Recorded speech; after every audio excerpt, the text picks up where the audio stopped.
Hello, man. Hello, Mgtows. This is a little test hangout so I can gauge interest at this time in the morning. I was looking at my analytics last Sunday morning, right at this time, and there was a peak moment where I realized that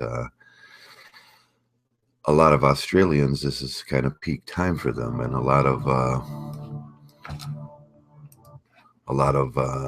the English are, it's Sunday morning for them, and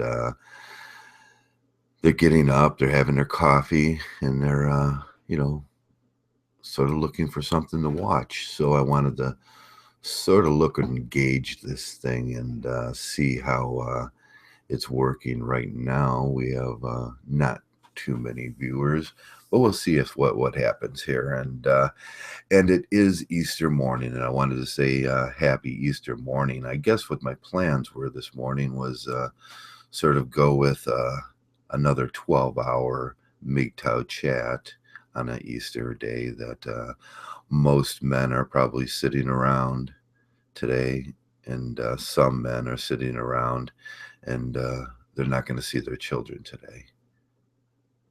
And it's a holiday, a religious holiday, and they they're born and raised with that religious holiday where they seen their parents on religious holidays, and pretty much with the traditional things, they spent the whole day with both parents. But today is different. Today is this age and this time, when up to 70% of children are born out of wedlock and 70% of children are born to baby mamas. There's a whole lot of fathers out there today that probably aren't going to see their children. Some of them don't care. Some of them care a lot. And that's a problem. It's a problem in Mgtow, and it's a problem in the MRA, and it's a problem, well, I don't know if the PUAs kind of think of it like that. I did invite a couple guests in, and I'll invite some people in if they show up, if this works out at all. I'm not really sure what's going to happen. It's not really it's just a little test hangout to figure out, kind of gauge viewer interest, and that's it. That's it. Well, happy Easter, man. If you're out there, happy Easter. I see the craziness continues in the news, and Bernie Sanders sweeps 3 states in the Democratic contest for president. Hillary's not doing all that good with all that female muster on her side. It's looking like Bernie might be the guy. I don't know if Bernie. Let me see click on this article and see what actually is happening in the Democrat. It says Bernie Sanders seizes 3 states, sweeping Democratic contests. I don't know exactly what that means, sweeping Democratic contest. The presidential contest on Saturday morning, fusing his underdog campaign with critical momentum and boosting his argument. You know what I didn't do this morning, and I'm probably getting some feedback as I didn't plug in my earphones, and I'm sorry if you are getting some feedback. Let me fix this thing and then see how that goes. And I don't have no one in right now to gauge my sound on, so if that was some feedback, I'm sorry about that. So we were talking about Bernie Sanders in a Democratic contest, and it looks like he is going to be proclaimed or proclaiming himself the winner. I suppose that would be. What else does it say here? Sanders found welcome. And what states did he actually win? He won in Alaska, 82%. Hawaii was Hawaii. Wow, that's carrying a huge state, isn't it? Hawaii, the state of Hawaii. It's like 1/10 the size of Rhode Island.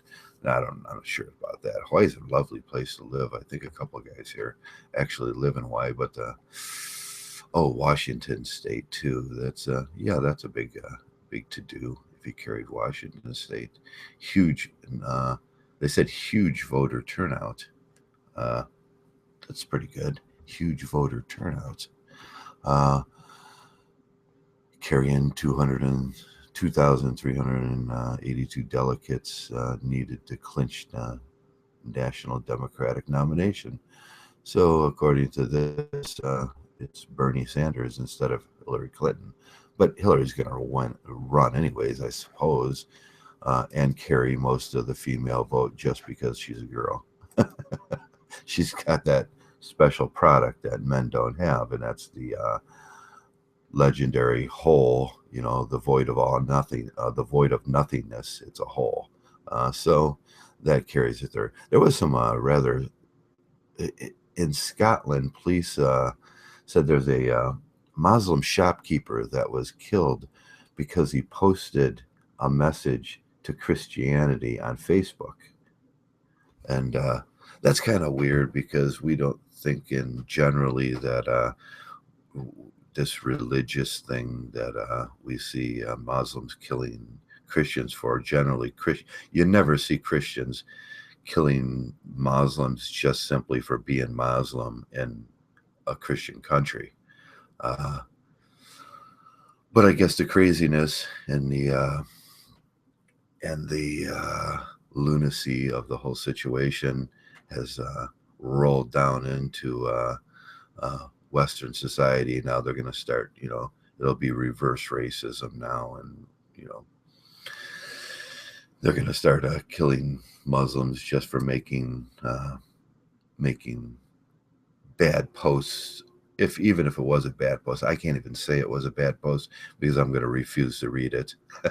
I'm using the no vote now. I'm going to refuse to read whatever he posted on principle, and that was it. That's it. That's what I'm going to do. So what else is in the news today? I don't know. There's just a lot of garbled dogma most of the time, and can't get away with rolling back LG. Yes, a magazine.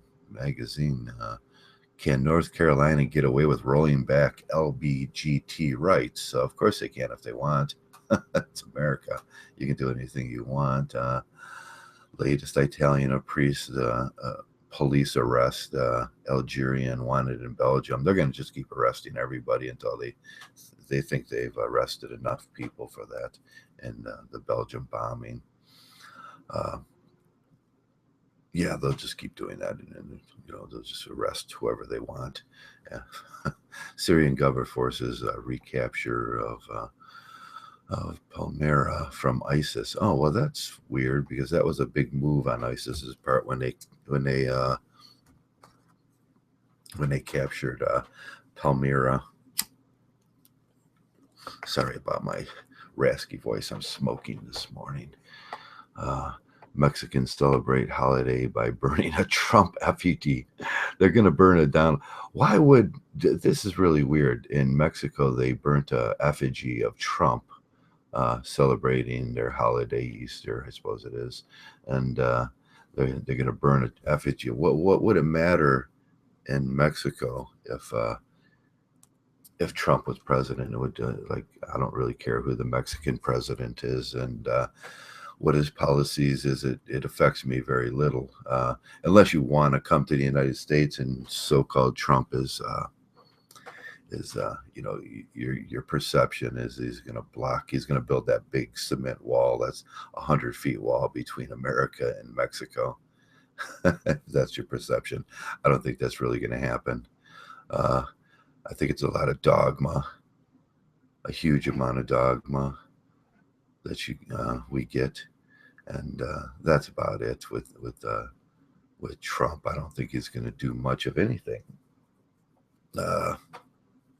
If he does become president of the United States, which would just be funny for me, I would just sit back and most Mgtows take it this way, where I'm pretty sure it might just be funny to them. They sit back and say, what the fuck, Trump as president.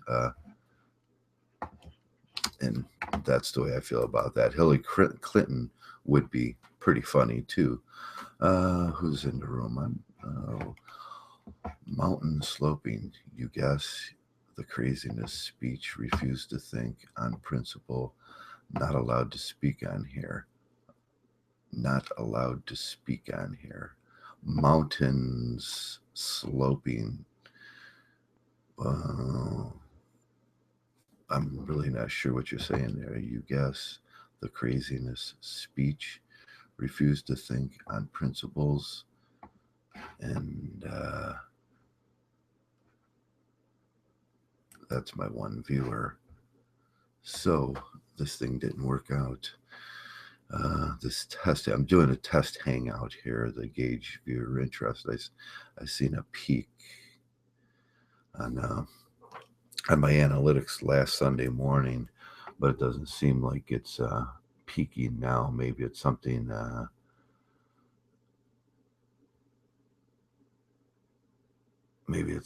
was just a fluke on my analytics. I'm wondering what mountain sloping is what he's getting at.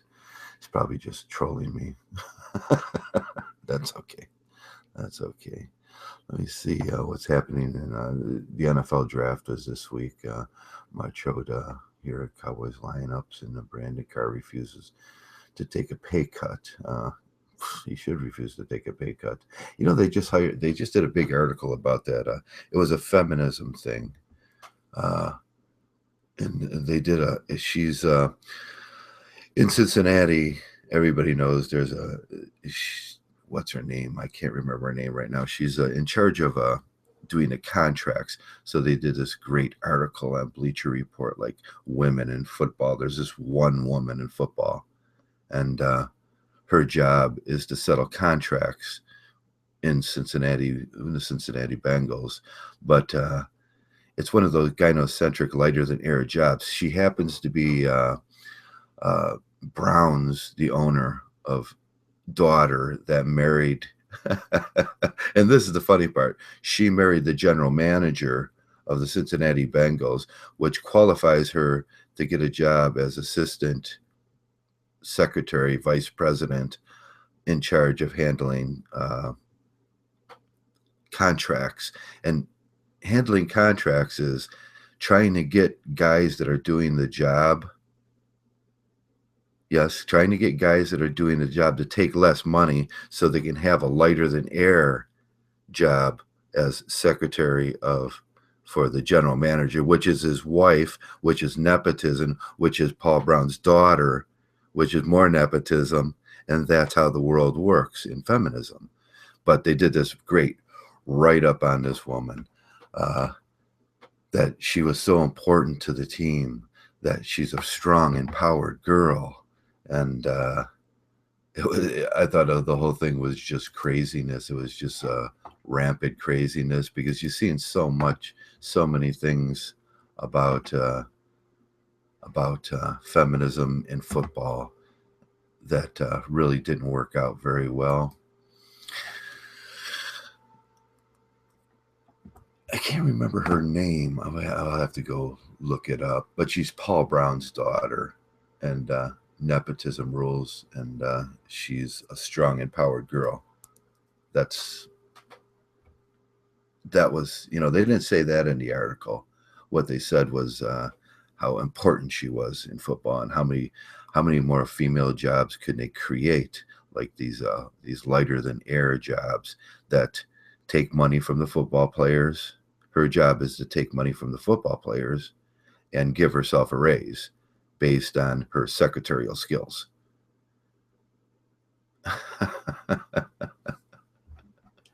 Which I found just lunacy. It was just more feminist lunacy. And let me see, 4 killed in a helicopter crash in Alabama. Big news there. What else is happening? in sports. Yahoo is doing, as Yahoo turns, shareholders mutiny begins another soap opera. And we all know what the Yahoo mutiny is about. It's about Marissa Myers. Marissa Myers has destroyed Yahoo. According, this comes out of the Denver Post. Yahoo turns shareholders mutiny begins another soap opera. Shareholders rebellious at Yahoo to becoming like presidential election. Yes, and they show a picture of Melissa Myers in that pretty blue dress that she wore after she came back to work, after not actually starting the job because she was pregnant. So her starting the job was like 8 months after, while the company sat stagnant. But from her home, she made a few moves and ending the sports forums on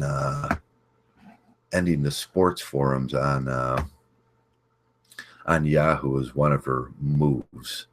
And she used a silver bullet for that. She said there was pedophiles on the sports forums because obviously all these men, and that would actually be true because 1% or 0.01% of society is are pedophiles. So if there was, maybe a couple million men hanging around, there's going to be one or two.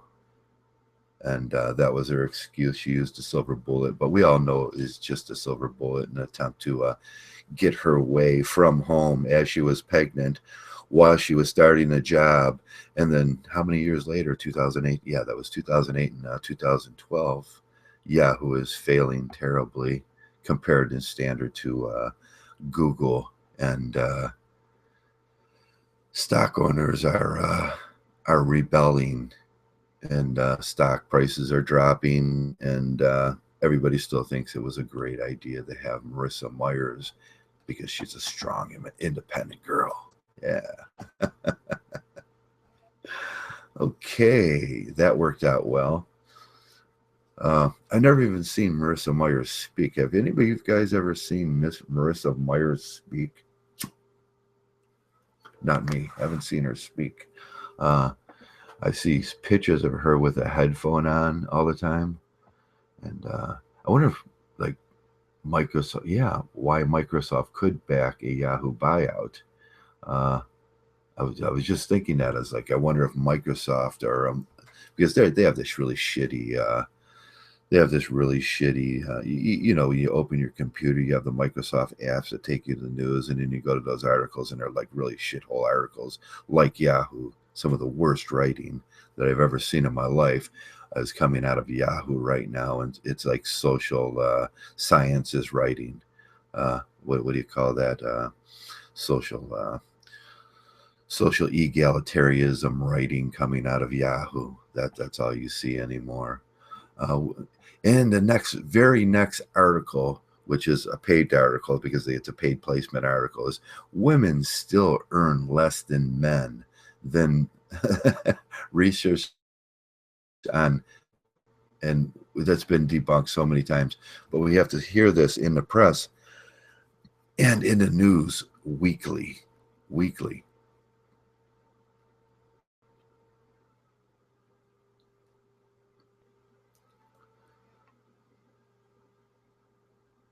Yeah, Amazon ends the goal of the and because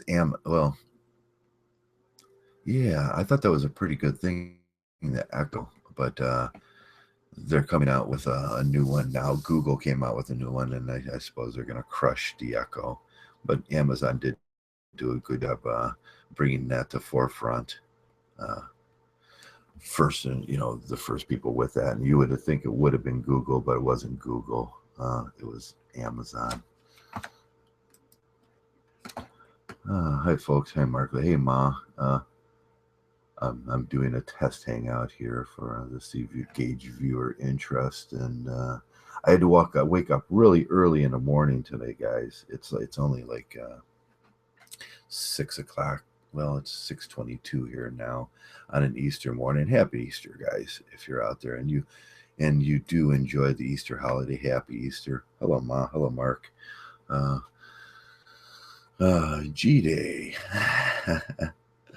Just knocking out stir fry for dinner. Yeah, it is. It's, what is it, 8 o'clock there?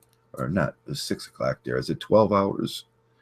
Exactly 12 hours, because I talked to, in some portions, it would be 14 hours in Australia. And instead of 12 hours ahead of us, GJ just knocking out stir fry for dinner. Are you making, Ma's making shinings? Are you making the shining recipe? Did you go to the Mgtow cookery?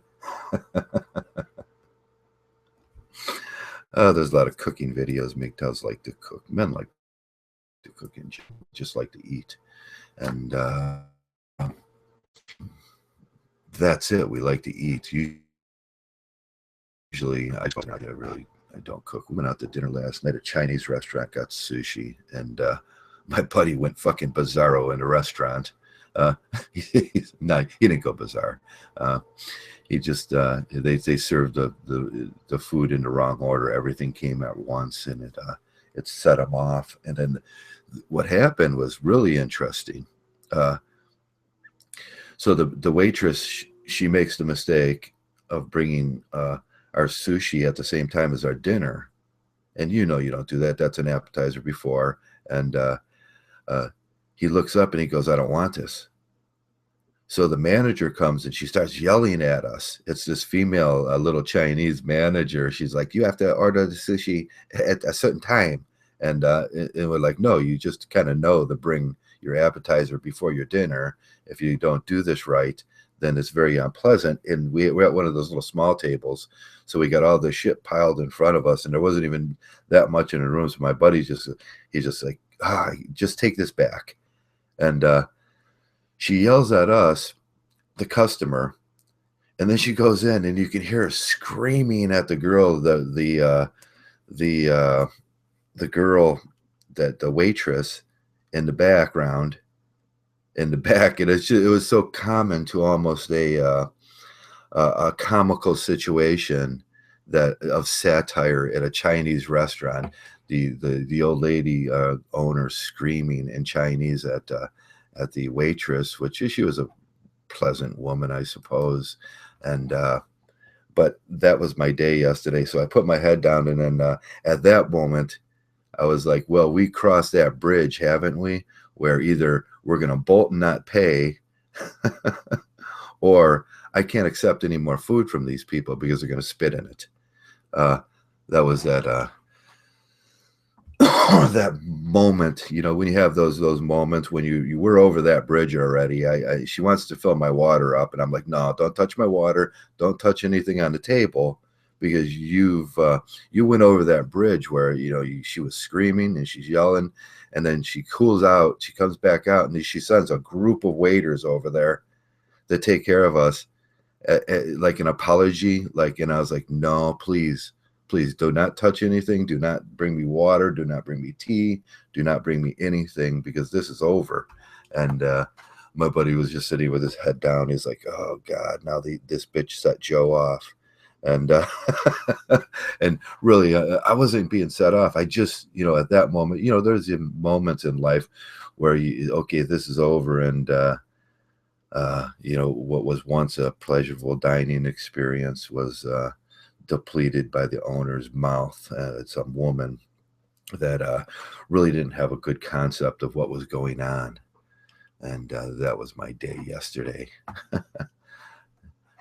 Oh, Ma, hey, Ma, 6:30 on Sunday, having a running app listening. Nah, just my own made up stuff. Okay, not shining, bit. GD. Yeah. Okay. So that was my day yesterday. We went out for a little bit, and today, I don't think I sent my messages to my son. I don't think he's going to be coming around today on Easter, so that means I don't have to go to church today. If the kids come around, then I have to go to church. But if no one comes around, I don't have to go to church. All right, I don't have to portray that that worldly guy. I just sit here and drink beer. I can start drinking beer now at 6:30 in the morning since no one called. Hello, Jeff. 9:30 here. Is it 9:30? Yeah, that's who I talked to yesterday, and he said it was 9:30 there. It's 6:30. So there's a 3-hour difference between both sides of Australia. And that's the same. Yeah, I suppose it's the same. It's a 4-hour difference from Ohio to California and where I'm at. And so I'm supposing there's the same hour, and one would be on one side. So Ma, I know where Ma is, and I know where Jeff is. And I'm trying to put that together in my brain, how that would work out. Okay. Well, this is a test hangout. I was just having a test hangout for gauge viewer interest on Sunday mornings, more for the Australians and the English, because the English it's like 11 o'clock and 11 o'clock in the morning, because most of this YouTube stuff is geared around the American viewer most of the time, because that's 85% of the YouTube views, I think, most of the time for most people. So I wanted to gauge and see what UK time. It's 11:30 UK time, that's right. And 11:30, 6, 7. Yeah, it is 11:30. And it's 9:30 at night in Sydney, and Ma is up from Sydney. Yeah. So I was looking at my analytics, and there was a peak, 100. There was this huge peak at this time last Sunday, and I, for the life of me, I can't figure out why it peaked at that time. It was just everything was flat, and it should have been flat because most people are 12:30 here. Yeah. So that would be 12:30 England, Ireland. Okay. Is that Ireland? No, that would be Germany. Okay. So I was looking at this peak, and it just peaked up for no reason. I thought, well, I'll have a hangout. Mgtow United said he was going to come in, and I sent him an invitation. I like Mgtow United, but obviously he hasn't picked that up yet. I don't know where Mgtow United is from. I figured I would attract an Australian at this point, Paul. If Paul, usually Paul would come on, Paul Cheeseman or Ma. But we'll see how this goes. And it might be a Sunday morning thing I do over and over again, and it might not if there's not a lot of interest in it. I did send an invitation to Shining, and I should send an invitation to Messenger. I'll do that right now. Messenger Rising, or don't shoot the messenger, which one to send it to. And Zeta, I couldn't find Zeta's page, and it was odd. Oh, there it is. Usually it comes right up. Sometimes these things don't work very well in the rooms. You got a little person with the add people on there. You click on it, and it just fucking refuses to work right. Hello, Joey. Hello, Eddie Lukiel, and welcome to the room. Sunday morning, Easter morning. It's Easter morning for me. I'm just waking up. People around here are just waking up, and I figure if I start somebody was asking for the 12-hour hangout again on Easter morning, if I can get another couple people in here, which it doesn't look very promising right now for that. Most Americans are sleeping, and I never missed the hour's sleep. Well, why do us stupid Brits still mess with the clock? Oh, yeah, that it falls back in fall and then springs forward in spring. That's so silly. George Bush did it. He wanted to mess with it because he was a special president. I think he was retarded. And so he moved it 2 hours before for that year forward, just because he needed his name in the history books of being the special president that he thought it was going to be a good idea to fuck with it for 2 hours that one year. And he moved time forward an hour. That was his big achievement in life, as his policies moved time back into the Middle Ages because he was such a jackass. So what's happening in the world of news today? What is that? They shot a Muslim store owner for putting up an Easter Facebook thing on Facebook. It was kind of a little bit. It was a little bit. It was a little bit weird. I thought the story was a little bit weird this morning. That was in Scotland this morning or yesterday, and now we're shooting Muslims for religious reasons as Christians. Is that the message? And the Pope the Pope is going to talk today, and that's always a big event for the Christians. I watch it on TV because it's a gala, and the Pope Francis is celebrating Easter morning mass at St. Peter's. Tens of thousands of faithful are there. So the Pope comes out with this, and he does his hand gestures with the Pope hat. What do you call the Pope hat? I can't remember what you call the Pope hat. There's a name for it, but he's got, and God's with him and the whole thing. If you believe in all that, that's fine. But he's going to do a speech today and tell the world what he thinks the world should do. And that's cool. I got a lot of ideas what I think I want the world to do also, but no one's really going to listen to me about that. But that's life, I don't have the authority that the Pope has. Let me see. I'm gauging this interest in this morning hangout, and it doesn't look like there's a lot of interest in it right now. Maybe my analytics went crazy last week. So you guys have any topics you want to talk about? I'll let you guys decide the topic. What was interesting in the manosphere this week? What was just lame? None, my buddy None. I had that argument with him on the podcast. So he comes back with a really indifferent. He said he's leaving Mgtow, but now he's back. Pope hat is called a mitre. That's it. Okay, a mitra, the grand Pope hat. I kind of like. My mom used to have a Pope doll, and she put it in a living room, and it was a pretty big Pope doll. It was a fair size.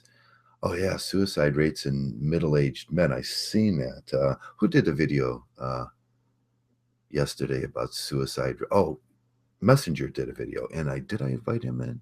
Yeah, I did invite him in. It should be 11 o'clock in the morning, 11:30 in the morning there for him. I figure he'd be in. He did suicide rates in middle-aged men has risen again. I was looking at the suicide rates the other day for women, and there was a certain demographic that I had applied in one of my videos, but I can't remember what it was. But it's still on the rise. Men are just capping themselves for no reason. Well, for obvious reasons. That's not no reason. That would be a bad mistake on my part for saying that. But they're capping themselves at a grand rate because of, well, we know what it is. It's gynocentrism, and men. We can't live in this society where we have no control. And we are slaves, and that's it. When you they send you off this little slave camp, as a boy and a man, and you have to go through that thing. A lot of boys and men reject that. Do you know what I was looking at was, do you guys go and look at the birth rates of humans, and the birth rates of humans? You look at the demographics of women to men, and they say, well, there's 54% women in the world and 46% men. But when you look at the birth rates of men to women, do you know there's actually more men born by 52%? So if everything in society was cool and they weren't killing us off, that there would be more men in the world than women. But by the age of 30 and then upwards to 31, 32, you start seeing it come, the graph, it'll start come closer. So men are dying at a rate of 6%. Now 6% of half the population in the world dying before 32 is something to get alarmed about. And that's the suicide rate, and that's the male the male drop-off rate. Wars, murder, jobs, work, dangerous jobs, this whole thing. We're being murdered at a rate of 6% in the world, around the world. This was a world stat. By the time you reach 40, it's 54% women to 46% men, but men were, so that's 2%. If it starts off with 2%, then there's a an 8%. That's 10% of men that just disappear on this planet.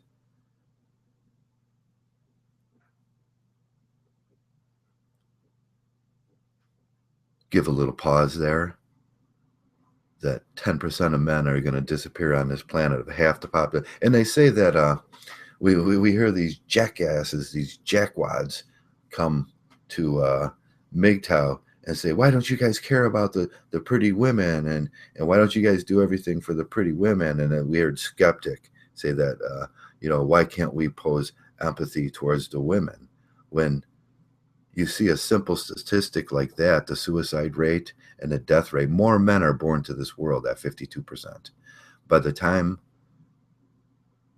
women are 45 and the demographic goes to 45, I just had to click and make sure there was no one. I can't see if there's somebody in the room unless they actually speak. So Shining has a tendency to come in and just kind of sit there without me seeing him.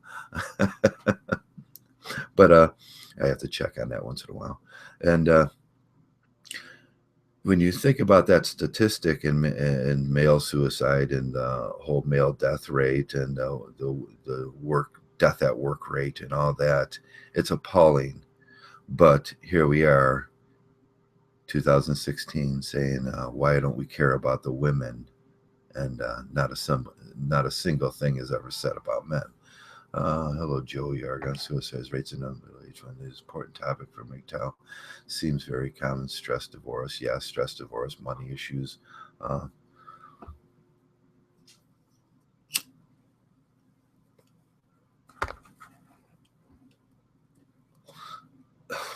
Along with war. And I wonder if there's a sudden infant death thing. I bet you, mothers kill boy children too. It's like, I don't know if, they call it sudden infant death. And I suppose that you could probably look at those statistics and see that it's much higher for men. Shaken baby syndrome and stuff like that is much higher for male children when dealing with a single mother on a male child than it is with a single mother on a female child. Because I think what Winninger says, female is going to get all of her validation through her female child, not the male child. So they often kill the male children too.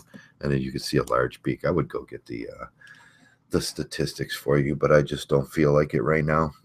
I don't feel like looking at Google too much today, except for the Google News that I was going over this morning on Easter Sunday. And happy Easter Sunday, guys. And if you guys got kids and you're going to see them today, that's great. But Joe, why don't you care about women's? Yeah, I don't care about women's. Sorry.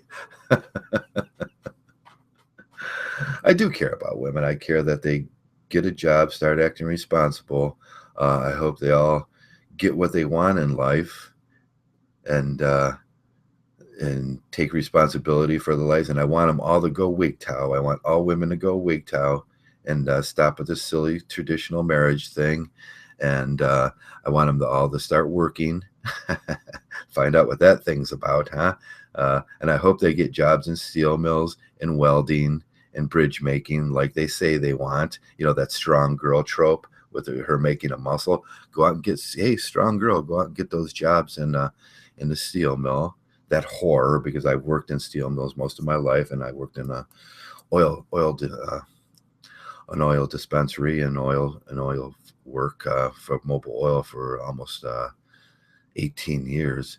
So I want them to take those jobs and find out how easy they are, and that we weren't just sitting around drinking beer. Speaking of beer, I'm going to have to get a beer here pretty soon. I haven't even had a morning cup of coffee, and I figure, well, it's beer Sunday.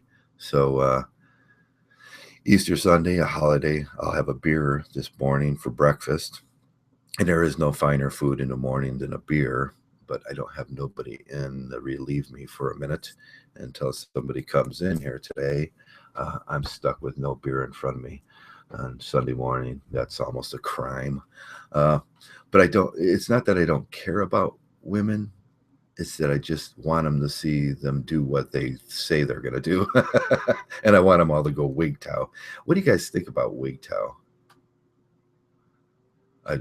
I think it's a wonderful idea. It does our job for us, but they don't seem to get it. They'll corrupt it. I seen one page where they corrupted Mgtow to like be the baby mama Mgtow page, and that's what they think Mgtow is in their silly fucking brains. They think that Mgtow is something about just become a better baby mama. Not all women are like that. Another important topic. Not all women are like that. We've seen an attack on from the lunatic side of Mgtow, where they started to bring up that not all men are like that topics, and we came up with but who is it? I can't even remember who it was that came up with the Walt and knee Walt. Maybe it was Stardust. Maybe it was Barbarossa. Way back 2000, way back, and the time machine there back in 2008. It seems like only yesterday when Barbarossa first started making videos. But yeah, Heartburn did make an interesting video about Mgtow. I like Mgtow. I like the idea. It's like them doing our work, our Mgtow work for us. Just go away. Don't get married. No traditional dating. Don't ask for shit. Take responsibility. And that seems all great to me. Seems wonderful to me. And then I don't have to do that work. I don't have to tell them, hey, you got to, pay your own bills. And which most women don't understand how to do. Seriously, I think the shaming is most important topic, because shaming could be for, yeah, shaming is most what we say in Mgtow is I see a lot of men still, they have that shame thing when you got to become shameless if you're going to be a Mgtow, and that's it. You have to become shameless, and it's because you have things to say that are strong, and you're going to get opposition with that. If you're easily shamed, they're going to shame you out of the building. Like if I say, most women are baby mamas, like blah, blah, blah. Most women are strong, independent girls, blah, blah, blah, blah, blah. It's like, no, they're not. And they're going to go, well, you're an asshole. You're a misogynist. And it's all about shaming with women. So the first thing you have to do is become shaming. I get a kick out of that now when someone calls me a misogynist in the real, when my father used to call me a little misogynist. And I didn't know what it meant at that time, because I was always a little bit different as a child. I would say things that were rather abrupt and about women. And my father he would call me a little. My sister remembers that very well. She's like, Joe, the little misogynist. And it's like, so. Actually, I was born this way. Some people say that, life made me. No, I was born this way. It's excellent. Become shameless. You're supposed to become shameless, so we can say what we need to say, because not a lot of people are listening. Sorry, I was going to light a cigar for this. I usually light a cigar for this. These throwdowns morning. This is the new morning throwdown. If anybody's actually this, I'm still short of that 140 I thought I was going to get this morning, but that was wishful thinking. So this was my test hangout, Sunday morning test hangout to see what interest. And I do notice a lot of Australians in there, which is good. If I could do a Sunday morning, get an actual guest in there. Mgtow United said he wanted to come, and I sent him the invitation, and no, he didn't come up. I can invite Paul in. Let me see if I still have Paul on my. Oh. Not Paul Elam, Paul Cheeseman. And we all know Paul Cheeseman is. I just sent that out, and I was trying to gauge the Australian interest in the overseas interest in Throwdown in the morning, because at 12 noon when I usually do it, it's midnight already for you guys, or at least 2 o'clock in the morning, and that sucks. And that sucks at a time difference like that for our Australian brothers, which there are a lot of Australian Mgtows. Now, some people say that Canada is like the home birthplace and the epicenter of Mgtow. And I'm beginning to wonder. I'm beginning to wonder whether the epicenter of Mgtow is where the birthplace of Mgtow is. I'm kind of thinking Australia. It's something that came out. Yes, also, Joe, realize you're not missing out on anything but used up vagina. Shit, yeah, it's all used up. At my age, I think about, it just turns me off. Me and I don't know if it was, I think it was Shining or Messenger. I think it was Shining and Messenger. We're both talking the other day, and about why would you want that? It's like, and that's the MLM. That's mucus-lined meat hole. It's bacteria-lined, mucus-lined meat hole. That's all you're getting is some used-up female. Most of these guys, and before the age of 18, they're usually so used up, so nasty that you don't even want to be with them. And why would you want to subject yourself? Somebody did a great video about holding your, I think it was Sandman, as a matter of fact, this week. And I usually, I'm not real high on Sandman's videos sometimes, but he had a great point about that very subject and self-esteem. It was one of these weird videos where it didn't seem like they were talking about self-esteem, but what they were really talking about was you have to, as a Mgtow, with that non-shaming thing, what we learn is we hold ourselves in high self-esteem. And I will not settle for some trashy woman, some chicken head, some baby mama, some garbage trash that might wander through my door just because I wanted to have sex with her. No, that's not going to happen in my life. The higher I hold myself in self-esteem, I cut out a portion of these women on the lower end. You cannot be my friend. I keep, if a female wants to be my friend, it's the same criteria for being a male. You have to bring your own beer. You have to be somewhat intelligent. You got to like sports. Make your own fucking sandwich. As a matter of fact, make me one too. Yeah, not really, but the criteria is the same, and just having a hole doesn't get her entitled to walking through my door, sitting her ass on my couch, and whining. No, nothing here. Everything here is mine. Everything. I own everything. There's nothing that's not mine here in this house, in Joe land, and that's what he says. You are the king of your house. In my house, Joe land, there is no woman that. What the? It isn't even 7 o'clock. Yeah, Warhorse, I was doing the test hangout this morning to gauge viewer interest and Australian interest and English interest in Throwdown. I invited you. Did I invite you in?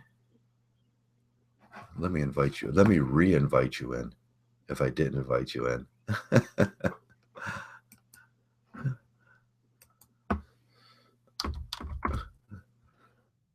There it is. I have Warren Farrell on my thing. I should invite Warren in. He would be an interesting guest. I don't think he'd show up. I don't think Warren likes me that much. We tried to talk like once, and I don't think he likes me that much. He's like Paul. Paul hates me, and I don't particularly like Paul and Warren. I've had 1 or 2 conversations with him in my life, and I think he's rather effeminate, and I think that's what I said to him is, why are you so effeminate? And he just kind of, you know how I am. I'm Joe. I just say things. That's how I keep taxes and health. Oh, I'm looking at an old. I hate that. I'm looking at these old comments in my. They're like fucking 5 years old, and people are still getting on. And I can't remember what actually the comment was about, and someone's calling me an asswad or something about it. That's a 5-year-old comment, and I wish there was a way. I should just start erasing every time they come up. I'm just going to erase old comments. I wish I could just go back and erase old comments because I have the right to change my mind about anything in life. Hello, good morning. Hey, Warhorse. This is my test hangout. I was just scanning through my G Plus page to see what I've missed since I shut down yesterday, and all of a sudden I see early morning Sunday hangout. I'm like, what? Yeah. You know what I did this? I looked at my analytics last week, and then I was looking at peak moments in my analytics, and 6 o'clock in the morning was a peak moment. I got, for no reason at all, 140 views at 6 o'clock in the morning came through. Jeez. And I thought, well, it's got to be the Australians the English are waking up, and Australians are searching for something right around this time. They've had their dinner, and they're just sitting around going, what's the fuck to do now? I'll go on YouTube and see what's on YouTube. But I'm looking at my viewership, and it didn't work out like I thought it was. I usually peak about 40, but that's okay. It'll just be another. If I can do this, it's okay. So what you doing up so early? Well, I'm prying my eyeballs open, but I usually get up fairly early too. I mean, somewhere between 4 and 6 o'clock, I'm out of the bed, and I don't know, comes with age, I think. Where you can't really sleep, but I think I've always been like this. The Air Force, basic training. Me kind too. of drummed it in my head, and I really don't sleep late. I mean, I know a lot of people, man, they just sleep all morning long and get up around lunchtime and shit. I can't live like that. Oh God, I'd love to do that, but I was in the Army too. I have this built-in alarm clock at 5 o'clock in the morning. If I'm sleeping, I feel guilty. Yeah, well, I don't know. I was always ready to tackle the day. Get the shit done with. Go out there and make it happen. Go out there and make it happen. Yeah, in my stuff, the more I get done earlier in the day, the more time I have later in the day, like 3 o'clock, and I could actually stop at noon sometimes and just eat my lunch and say fuck it for the rest of the day. Yeah, depending on what you got on your plate, not for lunch, but for doing for the day. But the whole thing to me was always get the work done, get it done early, and get it out of the way. That Ben Franklin thing, huh? Well, and then go on to whatever you want to do. If you want to sit around, drink beers, or party, or at least you got the shit done, and it's not on your mind anymore. Oh yeah.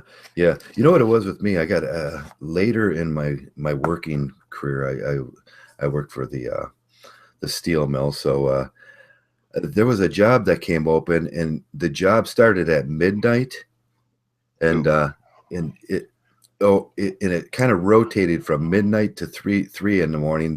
These certain furnaces had to come up, so I had to come in and start these big furnaces up, and if I got in like an hour and I started them and let them burn for an hour before I started, it was like 3 o'clock in the morning when these guys showed up for the first shift. The first shift was at 3 o'clock in the morning, so the furnaces had to be burning so they could start throwing steel into them. And that was my job, and I got so used to that in life, getting up at midnight and just going to work. It was a real problem for a while after that. And then that tapered from 3, it went to 5 o'clock, and I started running 10-hour shifts, uh, 2 10-hour shifts, and there was an hour difference where there was nobody in the shop and just me sitting there alone. It was a living nightmare at that point. You're sitting in this huge shop. You're just, it's hot, and there's just burning molten metal everywhere, and flames are shooting out of everything, and you're just sitting there all alone. And what I used to do is I used to go hide in the where the old nurse's room is. They fired the nurse and never got a new one, so she left this old room that she had in the middle, and I would turn off the lights and just sit there and sleep for 2 hours. Hey, might as well get paid. Yeah, yeah. I think I drove 18-wheeler for a couple of years. I decided I wanted to get out of turning a wrench for a little bit, and maybe have a different lifestyle. And you romanticize some shit in your mind when you're younger, and back then in the days of Smokey and the Bandit and that kind of stuff. Yeah. And I thought, I can do this. And I had a chauffeur's license, which is all you needed back then. And of course, you have to take the test. And also, I went big rigging. I started off driving a concrete truck real quick, and then went into an 18. Okay. And then going cross country and everything. And I'll tell you what, talk about your hours being fucked up. You get home, and it's almost like after a month on the road or so, and you get into a quiet bedroom, you can't sleep anymore because it's just too structured, it's too quiet, the truck isn't running. Yeah, the hum of the wheels and the motor sound. And even when you're sleeping, you leave the motor on in cold weather. Oh yeah, you do. Well, in hot weather too, you got the air conditioner running. Right, yeah.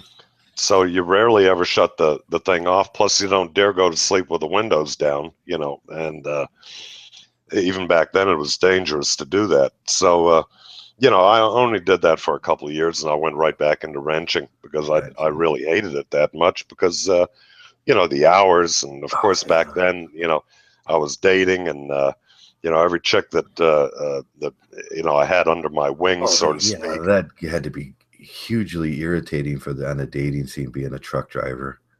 Well, not only that, but they fucked around. Every time you get out of town, and if you call home, and then it's 3 o'clock in the morning, because time doesn't matter when you're on the road, and the fucking phone's ringing and ringing and ringing, and then you start thinking then we didn't have cell phones or anything, so you had to pull over to call, and then you're pissed off because you wasted your time. The cunt isn't there. And you call around 4 o'clock, and now she's home, and you can tell she's drunk. Yeah.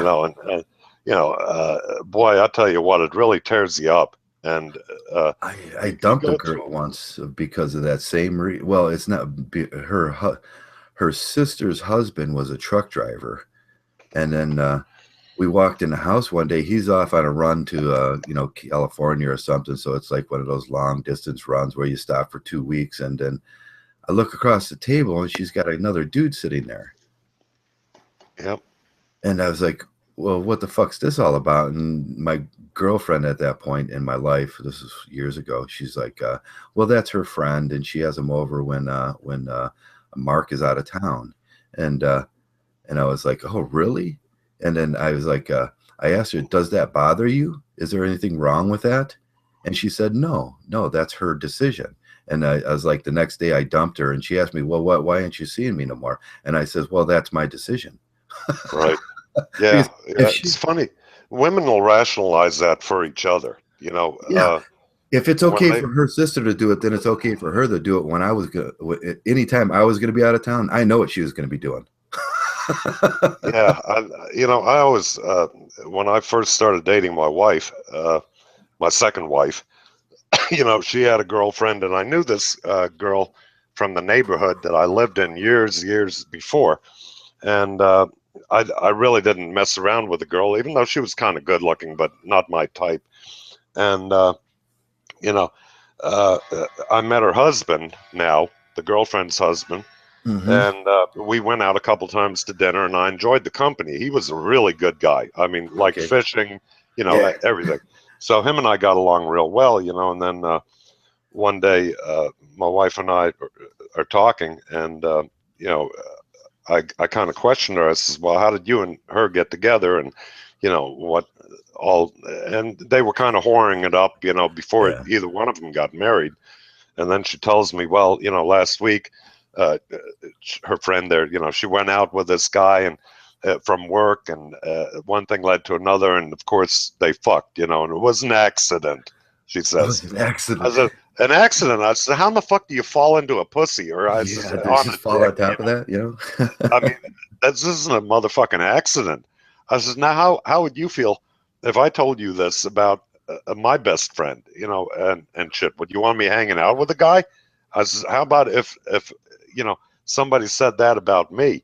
I says, Yeah. "How do I look this man in the eye now, knowing that his Right. wife fucked around? Okay, and what do I do now? I mean, I never did say anything, and I kind of backed off. And I told my wife, I says, you know what? I don't want you hanging around with her. I says, you Right. can do what you want, but you got a choice to make here. It's either me or her. And I says, do what you want, Yeah, because they're but I telling don't on put up. themselves.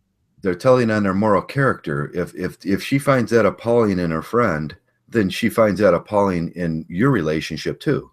That's a little. They say we don't do no shit test as men, and everybody likes to look at women, but we do shit tests, and that's one of them. If if a woman's friend is screwing around and she doesn't find that fucked up, then she's out the door.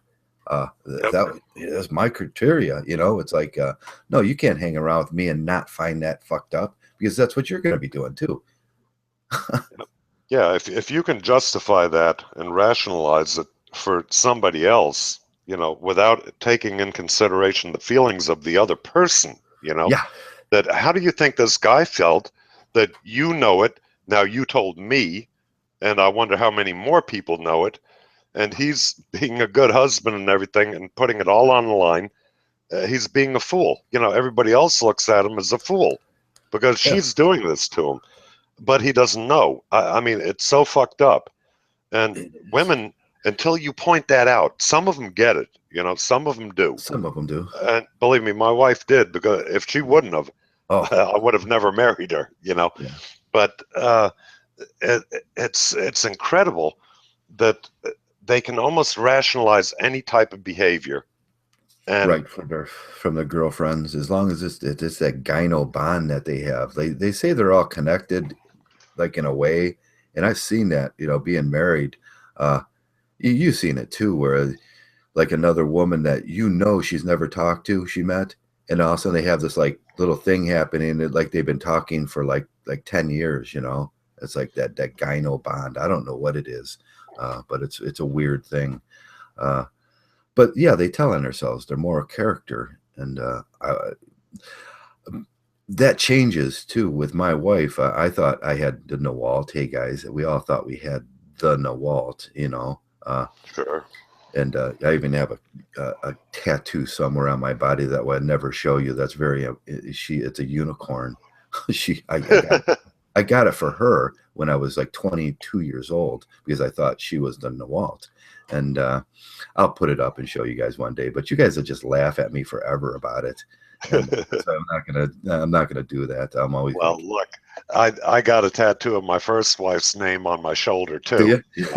and just her name, and I don't know. It was just, I think when we're young, dumb, and full of cum, we do this kind of shit, Yeah. and we don't really think about it. Luckily, having a cover-up tattoo done was no big deal, and Yeah. See, this is a big one. It's like what I have to do. It's a really nice looking horse, right. but I was gonna like just scrape off the horn. See if I Yeah, can. get the salt injections to remove it. Yeah, my buddy had that. He's a professional, and he had gotten tattoos with me when we were young. And as a professional, he decided that he went and got the laser thing, and it was really expensive and really painful. He said it was more painful to get it removed than it was to actually get it on. Yeah, Yeah, oh, I wouldn't doubt that. I mean, you're trying to boil the ink out of your skin. Yeah. That's with acid, if you will, or salt. Of course, it's going to hurt like hell. Do you think Uh, acid works on that? well, I tell you, I don't want to try it. Yeah, because I could do that. It's just a little horn that I have to remove from that, and then it'll just be a horse. I think the salt would be the better way to go, Joe. Salt? So Yeah, yeah, the what kind of salt salt? salt is what they use. I don't know. I I imagine what they do is they melt it, but They it would melt have to it. be, yeah. It's a water solution of salt, if you will. Now, look, they do it with lasers too now. Yeah, you But could do it with a that's laser. expensive, Yeah. and that I don't think hurts as bad. But the old salt is where you mix it with water, but it has to be uh, what do you call it, medical type grade, so you don't get any Okay. infection, which you Yeah. will anyway. You'll get a certain amount of infection, which is what gets the color out of your skin. That infection bubbles it up. Okay, Okay. so what they do is they take a small needle and they give a multiple of injections along Just the in that area. lines or in the area. So Now, also what happens is when that bubbles to the top, it becomes a scab again. And okay. you know that when you get a tattoo, you get a scab You from the get a scab. tattoo. Yeah. And when you peel the scab off, if you got a large chunk of it, you can see part of the tattoo in the Yeah. scab. Yeah. So this is what kind of takes that off and Oh, I will gotta try that. remove it eventually. Paul. It's not a pretty thing, though. you know, Oh, uh, Paul's in the room. You know Paul. Paul Mate. who? Mate. Oh, mate, yeah, mate, man. Hey, mate, in Australia. Yeah, G'day, guys. Hey, mate. hey, how are you? Yeah, good yourself. I'm Good. doing well. Yeah, I've been listening in. It's taken me about 15 minutes to go through a heap of browsers and crap to actually get to boot up. I hate that. Yeah. Yeah. This is my test hangout. How's it going so far, you think? Seems all right. The chat room seems to be fairly lively, so Yeah, yeah. We have a lot of Australians in, and that's what I was hoping on. And it seemed maybe I'll keep going with this. I don't know. We'll see. We'll see. So how's life, mate? good. Can't complain You can't at all. Oh, that's good. When you can't complain, there's nothing to complain. Mgtow gives you that. You get in that area like, hey, this shit's just too good sometimes. Yeah, well, I spent the day painting the ceiling in my hallway, and I did putting the final coat on, and then a piece that was put on about 40, 50 years ago decided to peel off, and the whole lot came down. Oh, so it re-moistened it and it bubbled up. No, it just must have been loose, and it was just the thickness of the paint was holding it up there, and me rubbing up against it and moving it pulled it down. Okay. Oh, I hate that when that happens. Sometimes when you paint, you re-moisten the paint, that shitty paint that they used 30 years ago underneath, and then you look up and it's like, or you look on the wall and it's like, oh, it's all fucking bubbling. Then you got to scrape it. That's the real. If you let it dry, you're fucked, because then it's a hard scrape job, and then so you just got to try scraping everything off real quick, and it's like, oh, this sucks. With the paint and everything on it, yeah, it all came down. So yeah, it's all fun and games. But yeah, it's I repaired the ceiling about 6 months ago, and if I had someone here, I would have to get off my ass and do it straight away. Get off your ass and do that drywall work. Oh, it's not. Yeah, sort of. It's old plasterboard. No, it's not plasterboard. It's just plaster. They used to use horsehair to actually bind it. Okay, so horsehair binder. Yeah. Yeah. You know what I do with that now? I a little trick. I knock all the loose areas out, and then I get quarter inch drywall, and then I just re-drywall the whole fucking thing over it. Yeah, it's probably the easiest way. Just leave it up there and screw it all up. Yeah, I use long screws. Yeah, I just use long screws. I bring everything back up now, and then I I go get like the 1/4 inch and just screw the 1/4 inch up there and like fuck it, there it is now, and then just redo it. It looks great, and nobody knows, that that old lap board and the horsehair is underneath there. Yeah, didn't they use that stuff with the they did like a concrete coating Yeah, almost to I forget what that's called now, but the old houses down here in Florida, some of them had that concrete finish in the yeah, house, and it was on top of some type of rock board yeah. or So whatever. And man, putting any type of nail or screw in the wall, nothing. It would be either impossible to get it in, or it wouldn't hold worth a fuck. it would, yeah, it would chip. You get that big dimple that would pull out a dimple, and you're like, oh fuck. That was some awful shit, man. Yeah. Yeah, my first house was it was kind of cool. When you walk up into my backyard, they had the old granite, the chipped granite or the sanded granite walkway, and I was always real guarded about that because they don't make them no more. They're just a piece of granite on the ground. It's a black granite, and the guy that built the house carved his the date it was built and his name in that, and it was like 1854. So my house had all that old lap board and that sheetrock that they throw up, and it was hard. Some of it was like hard as a cement, and that was my first 10 years of my life trying to every weekend that I had off, just chipping at it with a hammer, and then putting up drywall. That lasted for God. It must have been 10 years. I did that.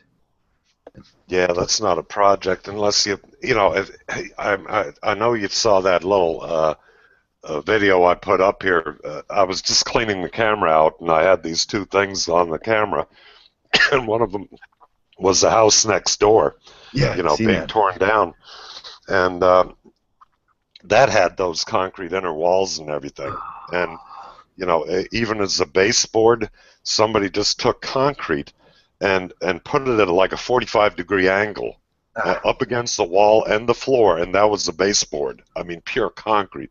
Talk about some, ugly looking and oh God, and when the man was taking the roof off because it had a flat top roof.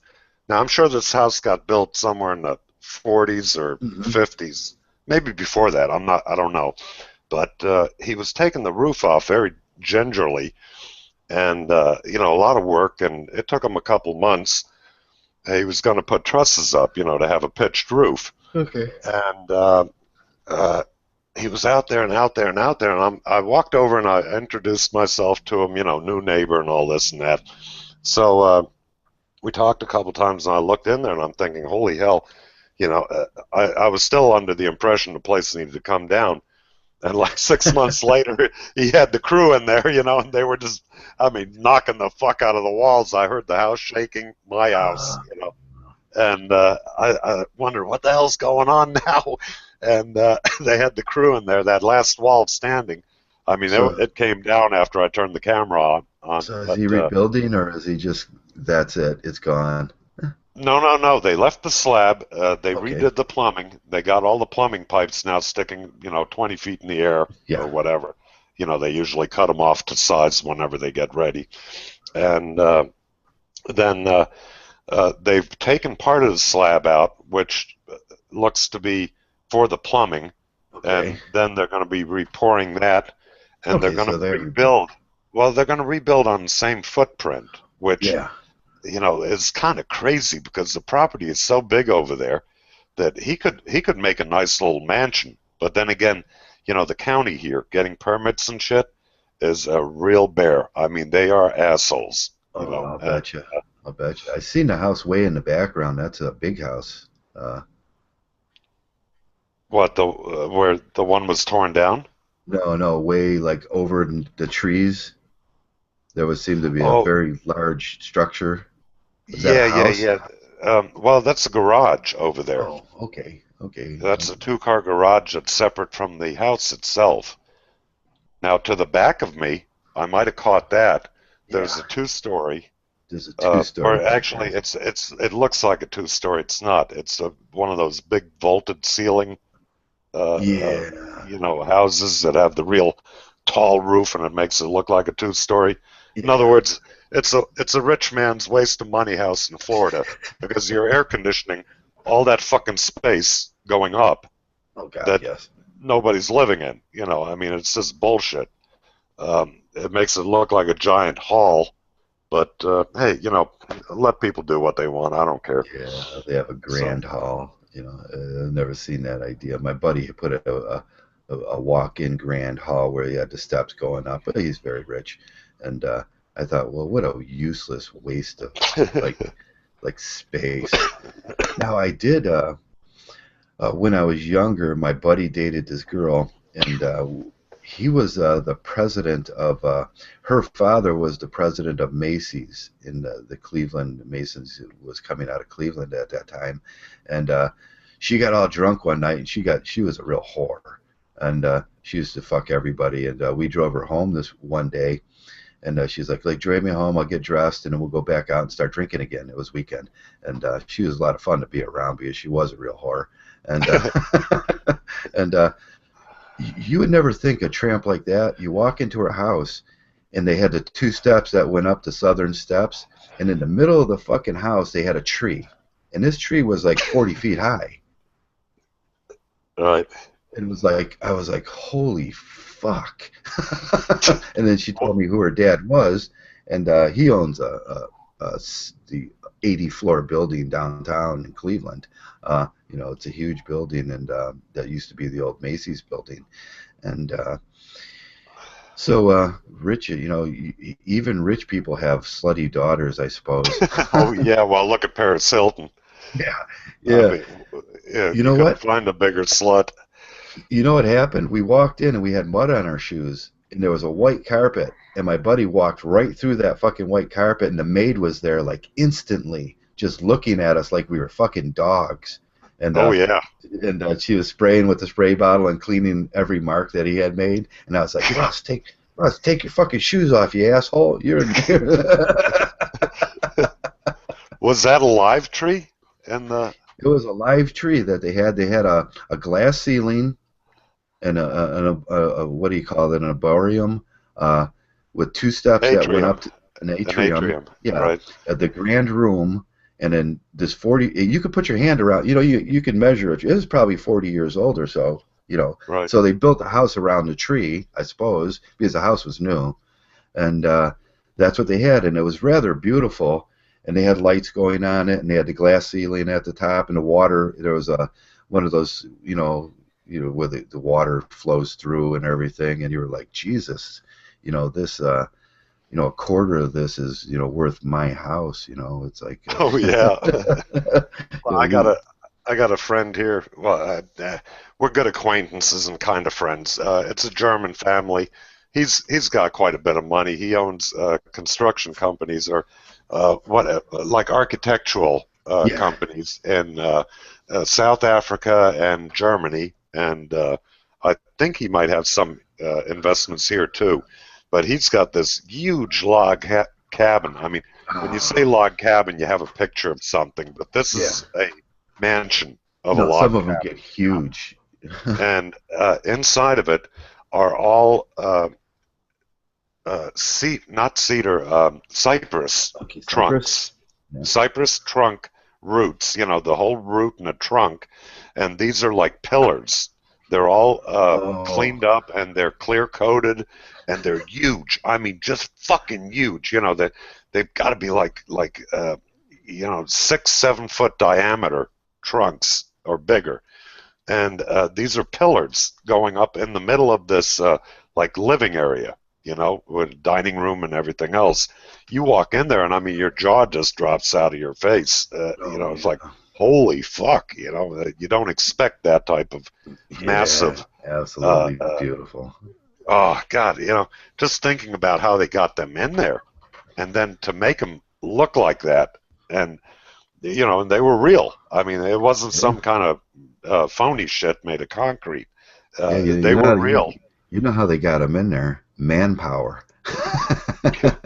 Well, I think with these, they had to have a crane. Yeah, I'm sorry. These yeah, fucking things are big, man. They're male very big. ingenuity. Oh, It's yeah. yeah, a bunch of men did that, and some women was going, "You move it a little to the left." Well, I tell you what, this place here, if you go in it, you can tell that I don't think women had much input. No input. That's I cool. don't actually. The kitchen was relatively small, and he had gutted it out, and he'd actually added on to it after he bought the place. But the kitchen, his wife wanted all her kitchen, um, what do you call it, appliances and Yeah. everything else that she had in Germany, in the house in Germany. She wanted it all over here. So he shipped everything over, packed up all this German stuff, and the electric is different over there. Yeah, it's Uh, 24 volts, isn't it? well, it's 220. Everything runs on 220, but it's a different type of 220 than we run here in the States. Yeah. So, but they had everything converted and just to make her happy. So, the way the kitchen looked before and after, now it looks like a woman had input. Before it didn't. Didn't look like no. Yeah, now it is. Male decorating. I was going to do a video on that, but I kind of loaded up videos this week. I had all these figurines that were like my mother's figurines that I kept up on this little thing, and I looked at it and I thought, you know what this needs? I'm in art, and I was like, this needs my samurai collection and my knife collection. And so I have the little figurines with the knife collection, and male decorating is very different. Oh yeah, definitely. I'm still trying to clean my place out to get rid of the female, input. Me and my son were at the mall the other day they have this samurai sword store, and they had what is it? The statue of the hand with the holding the knife. Oh yeah. The classic ghoul hand holding the knife. It's like a grayish look, and I thought my son was looking at it, and I was looking at it, and then they had the classic other one with they're like two sides to a counterpiece, and I was like, I says, that's man art. We got to get it.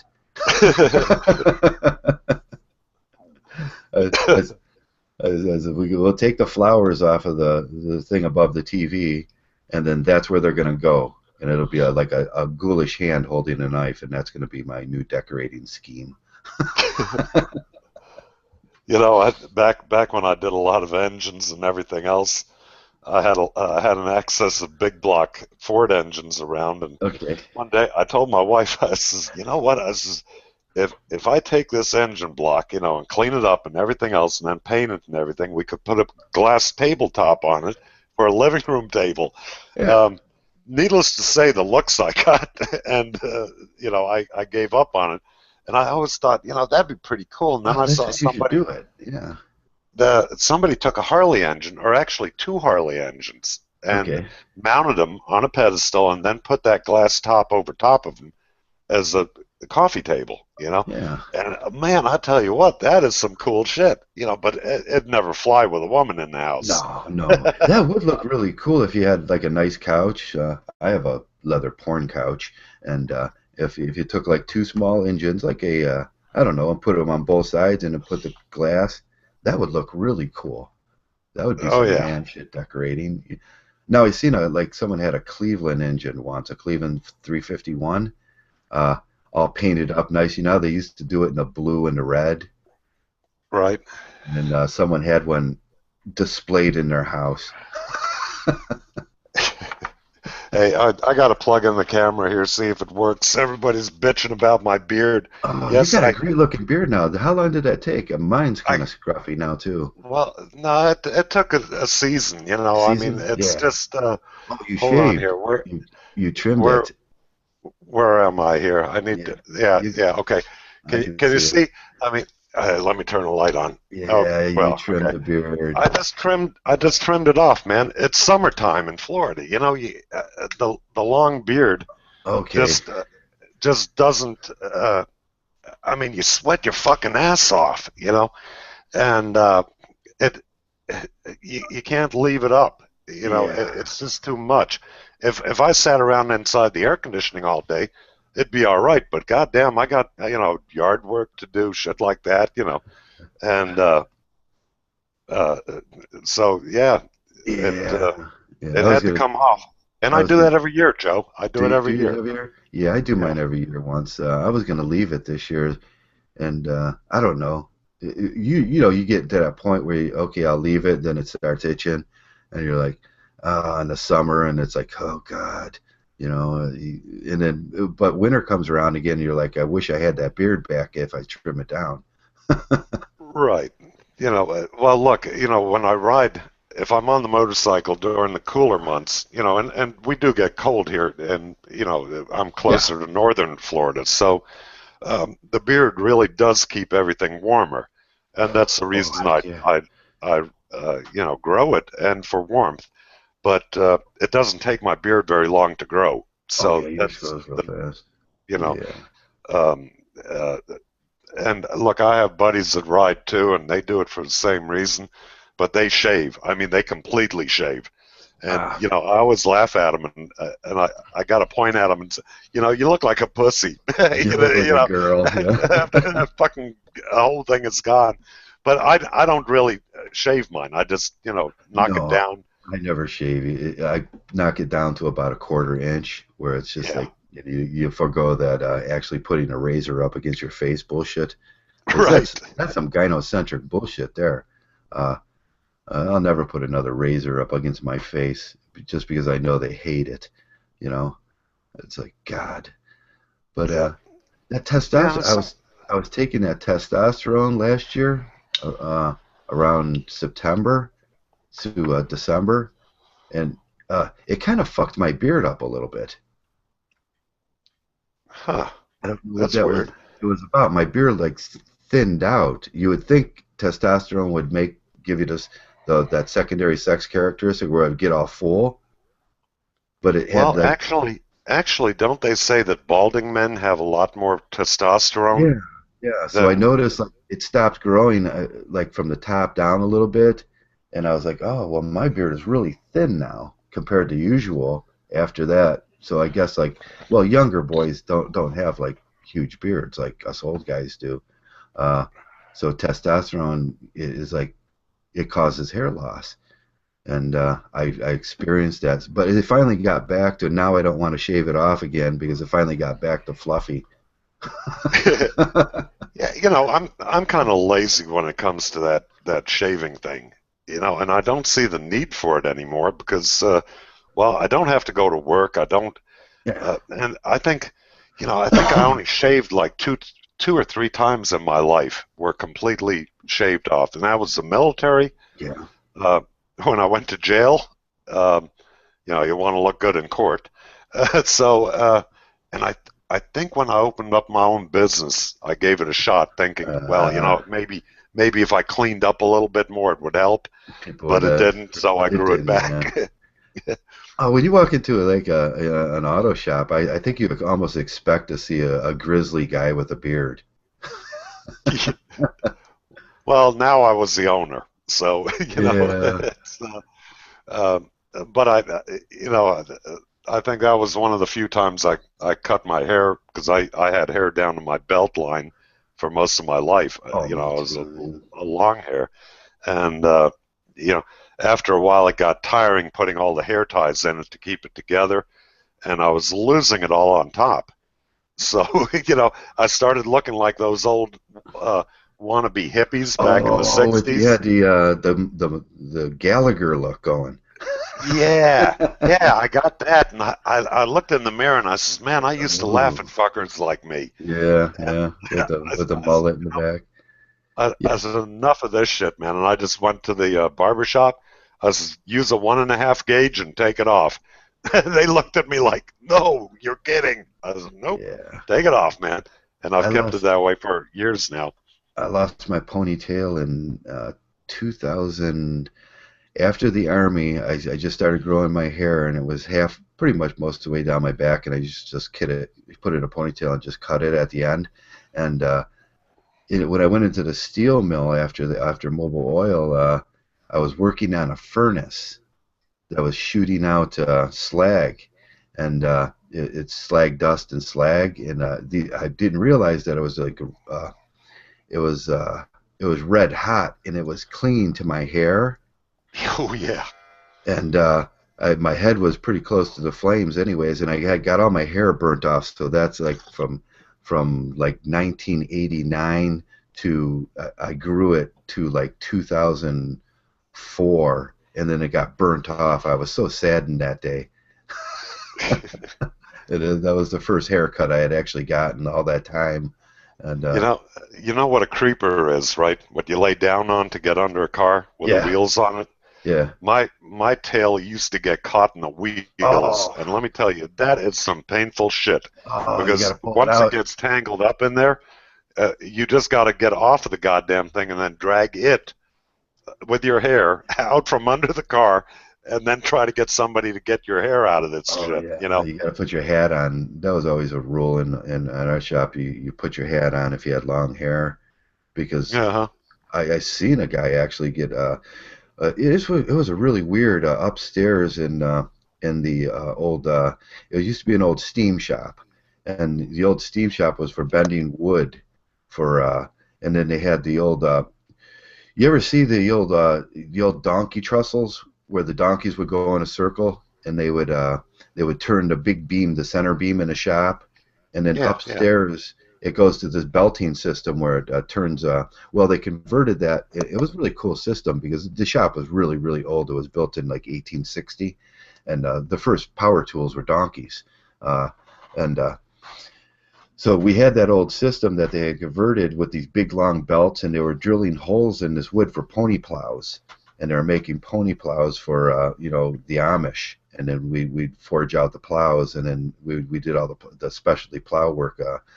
Because we used to do it by, we were still blacksmiths, and then they wanted to see us do our blacksmith's work so they know God would approve of the plow or something. So he was working around that old belting machine, and he got his hair caught in it. Oh yeah. His ponytail, and it ripped it right the fuck off, and it was quite horrific, and it left a scar on his head. He never had long hair after that. But he got it caught, and I never thought that would ever happen in my life. I heard all the stories, like, oh, you're gonna get your hair caught, and if you keep that ponytail, and I was like, oh, bullshit, that never happens, until I seen it happen. Oh yeah, actually, my wife was out in the shop, which she used to come out quite a bit. You know, she always liked doing that kind of thing. She was kind of a tomboy, and she had long, flowing, curly blonde hair. Yeah. And I was cutting a roll cage for one of the drag cards with a drill press. You know, you've got a hole saw on the end of a drill press, and you're cutting the tubing to fit it together. And she got up too close, and the goddamn hair got caught in that fucker. The wind of it, just the wind alone is what picked it up. Yeah, it picks it up. And then grabbed it. And man, I was holding on. Of course, when you're cutting roll cage tubing, the shit is violent. I mean, you can't let go of it, And a lot of it is free floating. You're not really clamped down hard. Yeah. So, I just hit the switch by the time her face hit the side of the drill press, and basically, I just had to cut the hair off. I mean, there was no getting it off. Reverse it? There was no reversing the motor. No, I mean, the hair was all over the place. I mean, and she had, like I said, very curly, and thick hair. So it was just a portion of it. But did she yell at you? Yeah, it does happen. Huh? Was it your fault? No. No, okay. No. My wife would have looked at me and that's your fault. No, mine was never like that until she got sick. Until she started getting the dementia, then she became abusive and hateful and everything. But look, I'm not one to make excuses, and maybe the dementia brought out her true nature, if you will. But I can't really put a hard ass kicking on that. No. When you get to that point and you don't know what the fuck you're doing, you deal with it. But no, she didn't. She used to be out in the shop quite a bit when, and if I was doing something like building and measuring, machine work, and I'd kick her out the minute she came out there. Just leave me alone. I've got to think about what the fuck I'm doing. And walking out here with your high heels and miniskirt on aren't a good thing right now. So get the fuck out. Place. Yeah, shops aren't safe places, and most girls are very careless inside a shop, and I would never bring my wife into a shop, and because they do stupid things too. If you press the wrong button, and they're all button pushers. If you see a button, they have to push it. What is this going to do? And all of a sudden, it releases a clamp that lets down and smashes your die. Oh no! Don't push no buttons. Don't touch anything. I tell you, don't touch anything. Don't push no buttons. Don't look at anything. I took an old 400M engine out of a Lincoln Town car, old 79, I think it was, or whatever, and the thing had about 250,000 miles on it. Had a bad rod knock, so I was going to rebuild it because the car was a collector's series or whatever, and the limo one, it wasn't a real limo. Window? No, that's the one without it. Oh, without the opera window? Right. Okay. That was a big square one without the opera window. Okay. So, the rest of them that weren't the collector's series had the opera window, but this one didn't. Yeah. So anyway, I got this engine out, and if you remember, the old Quaker State Oil had a problem with the coking of building up that paraffin wax in the engines. That's why Quaker State went damn near bankrupt back then with lawsuits. But the engine had coked up between the valve valley, where the cam is, and the intake manifold, solid with paraffin. Coked up, right? Okay. So she was out there and she was poking at it, and she's like, "What's this?" Because she'd seen engines where the V block, you could see the V. You couldn't on this one. You couldn't see the lifters. You couldn't see the cam. Nothing. So I gave her a scraper, and I says, "Here, start scraping that out." And you want to talk about? She looked like a coal miner. Oil and grease, every fucking where, all over herself and shit. And she was like a kid with playing with bubble gum or something, It's like, well, this is cool, what is this? I got her to scrape that whole entire engine out. Really? So, okay. There were times that things were funny, and she kind of dug it. So, but for the most part, you need to be out of the shop, and that goes for a lot of guys too. They don't know how to behave and even walk around in a shop. What not to kick, what not to. Geez, We used to sort guys out that were like that. Like, no, you couldn't be around in the big shop that I was in. It's like you would kill somebody if you do something wrong, So you got to sort, the woman and the female characteristics out of the men, and you can't work with us, because you're going to kill one of us. Oh yeah, yeah, and everything is, it's heavy. Some of the measurements and the placements are very delicate. You don't want them moved, and just leaning on something, like if you got an engine on a stand, you're in the middle of a rebuild and somebody comes by and they decide to put their hand up there and then lean their body weight against it. Are you out of your fucking mind? Get the hell out of my goddamn shop. Don't touch shit. Don't touch shit. Yeah. It used to do that with the hardening of the oil too. And people didn't realize it at first when they started mixing the synthetics with the regular dyno grade oils. What's that? Did you ever get that in a car?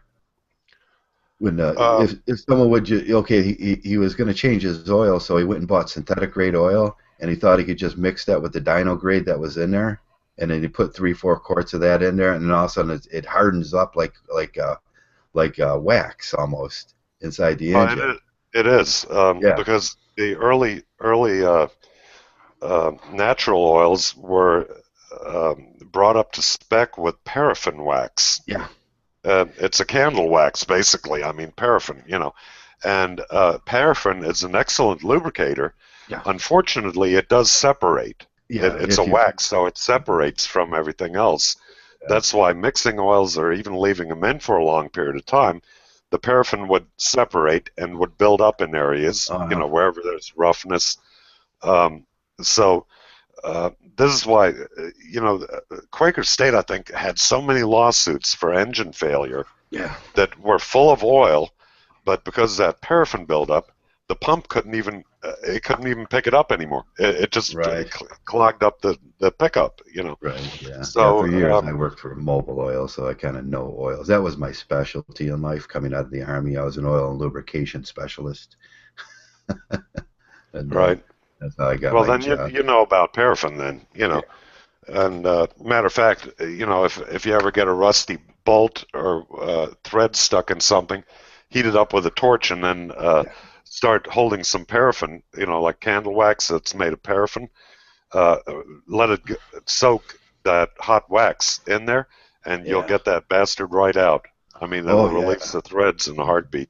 Now I see some huge mistakes made in industrial situations. We were changing oil from it was the synthetic high heat hydraulic oil, and they were changing out from the natural dyno to that green synthetic, and the maintenance man didn't heed my warning about not mixing them. I says, you got to take this out, you got to flush your system, and then pour the 55-gallon drum in there. And we're talking about 200 gallons of oil in this thing, and he left half of the old oil in there, and then pulled the synthetic over the top of it. And then a day later, after the shutdown, they shut the machine down. It all hardened up, and it was like, what'd you do? And they were like, oh, well, that's your fault. And I was like, no, I told you to empty that machine out. And it all hardened up in there. And then it was like a goopy. It almost went, they heated it up. What we did was heat it up, and then it became like an 80-60 or something. It was like nasty. It was horrible getting it out of there. Yeah, sludge, dinosaur shit. Dinosaur shit. It was like, we had to flush the whole system and then do it the right way. And you know what synthetic hydraulic costs. It was like rather expensive for them. Oh yeah. Yeah, they were kind of mad about that. But hey, I told them about the shit. I told them what was going to happen, and I told all my buddies about that too. Don't add a synthetic oil to your car until after you had it flushed. Well, nowadays you can. They actually send or sell blended oil, which is half and half. But you can nowadays, because they've done away with the paraffin and everything. Now, I don't know on industrial oils if you can do that, like with hydraulic oils. Yeah. I would venture not to do it and find out more. But with automotive oils or even motorcycle oils, yes, you can mix now. Oh God, yeah. There's not a problem. Most of the specs industrialized are still going from Henry Ford specs with the 10W30, so they're using what it said on the machine back in 1950 and stuff. So mixing that stuff is a problem. Oh God, yeah, that was my first job in an industry, actually, oil and lubrication maintenance. Then you realize how important lubrication is to a huge factory, and you're like a god around there. You can bust a machine in a second by not lubricating it right. Yeah. Oh yeah. Yeah, a lot of things to know when you get out there and do work, and people that don't know, that think they know because they read something of it. Yeah. And it's got to be worse nowadays with the internet, because people can get this information or even watch a YouTube video, and all of a sudden they think, oh yeah, I know this, I can do that. It's kind of like watching special forces guys doing fighting, karate and everything, and you think, oh yeah, I can go out there and kick ass like that. Well, the truth is you can't. You can't just watch a few videos. Yeah. The guys that actually do it don't do it as well as what you just watched. Yeah. So, I think there's more of a danger now where people think they know what's going on in a certain area, but no, it's experience. And, oh God, yes, yeah, it's experience. I see the biggest fuck ups in my life when some people would just try matching parts for lubrication systems and pumps and everything, and then the whole design wasn't made for it was just one design wasn't made for the other design, and all of a sudden the machine's not pumping oil, and they're wondering why it's getting hot and stuff, and it's like, no, you just can't just go out and read the user guide on that, and then there's. I took the course in the Army, and then when I came out of Army, I took another course at Trayvon. I don't know if you remember Trayvon, but and then I started working in the business, and it took that was part of the millwright course. You had to go through 2 years of oil and lubrication, and Sure. then you understood what the machines were all about, and so it's not something you just jump right into in life. God, it's like a degree, and I took 4 years of school for that. Oh, sure. I mean, all throughout my career, I was constantly going to school and classes to update, to keep up with a changing technology, which seemed to change on a daily basis. Holy shit. Oh, yeah. And when I started off, of course, I did an apprenticeship, had to go to schools and stuff, learn about things, and then work as, I don't know a better term for it. I was a nigger. I was a young, learning, and that's the way they treated me in the shop. It was more like I was a slave in there rather than somebody they were trying to teach, because they were all busy doing the work. So you had to learn to tap dance, and you had to start at the bottom. That's you had to make the grade. Kids nowadays, they just want to move right into something, and they think, no, there's a lot of jobs out there that are dangerous, and they're important, and if you do something wrong, it's not a $100 mistake. It's a $1 million mistake. Oh yeah. Well, look at what they've got going in these Jiffy Lube places and Tire Kingdoms, and those. We're talking early 20-year-old kids that act like they're top-notch master techs. Oh yeah. And these guys, I mean, I can't tell you, when I worked for Mercedes, how many cars came in that I had to uncluster fuck what these places did.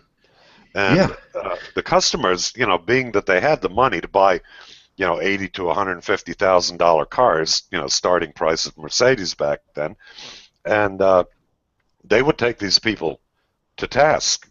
These companies paid for the work that we did. Mm-hmm. And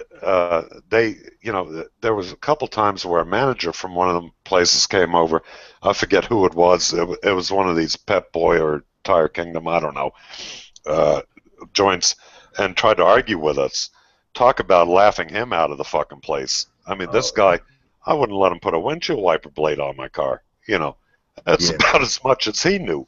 Oh, so they ended up paying either way. Yeah, my buddy had one of those Beamers, or I can't remember what it was, a Beamer. It had the sealed oil system in it. Yeah. And you're supposed to take those back to the shop and you have the professional do it. And it's quite inexpensive. That's 30 quarts of synthetic oil there at $5 a quart. And and it's expensive to do it. And he took it to one of those places he thought he was going to get a deal at. And then 2 days later, his car's ticking. Oh, yeah. His $60,000 car is ticking. They find out the hard way. I see Howard Dare. He says, internships of slavery, work without pay. It's just wrong.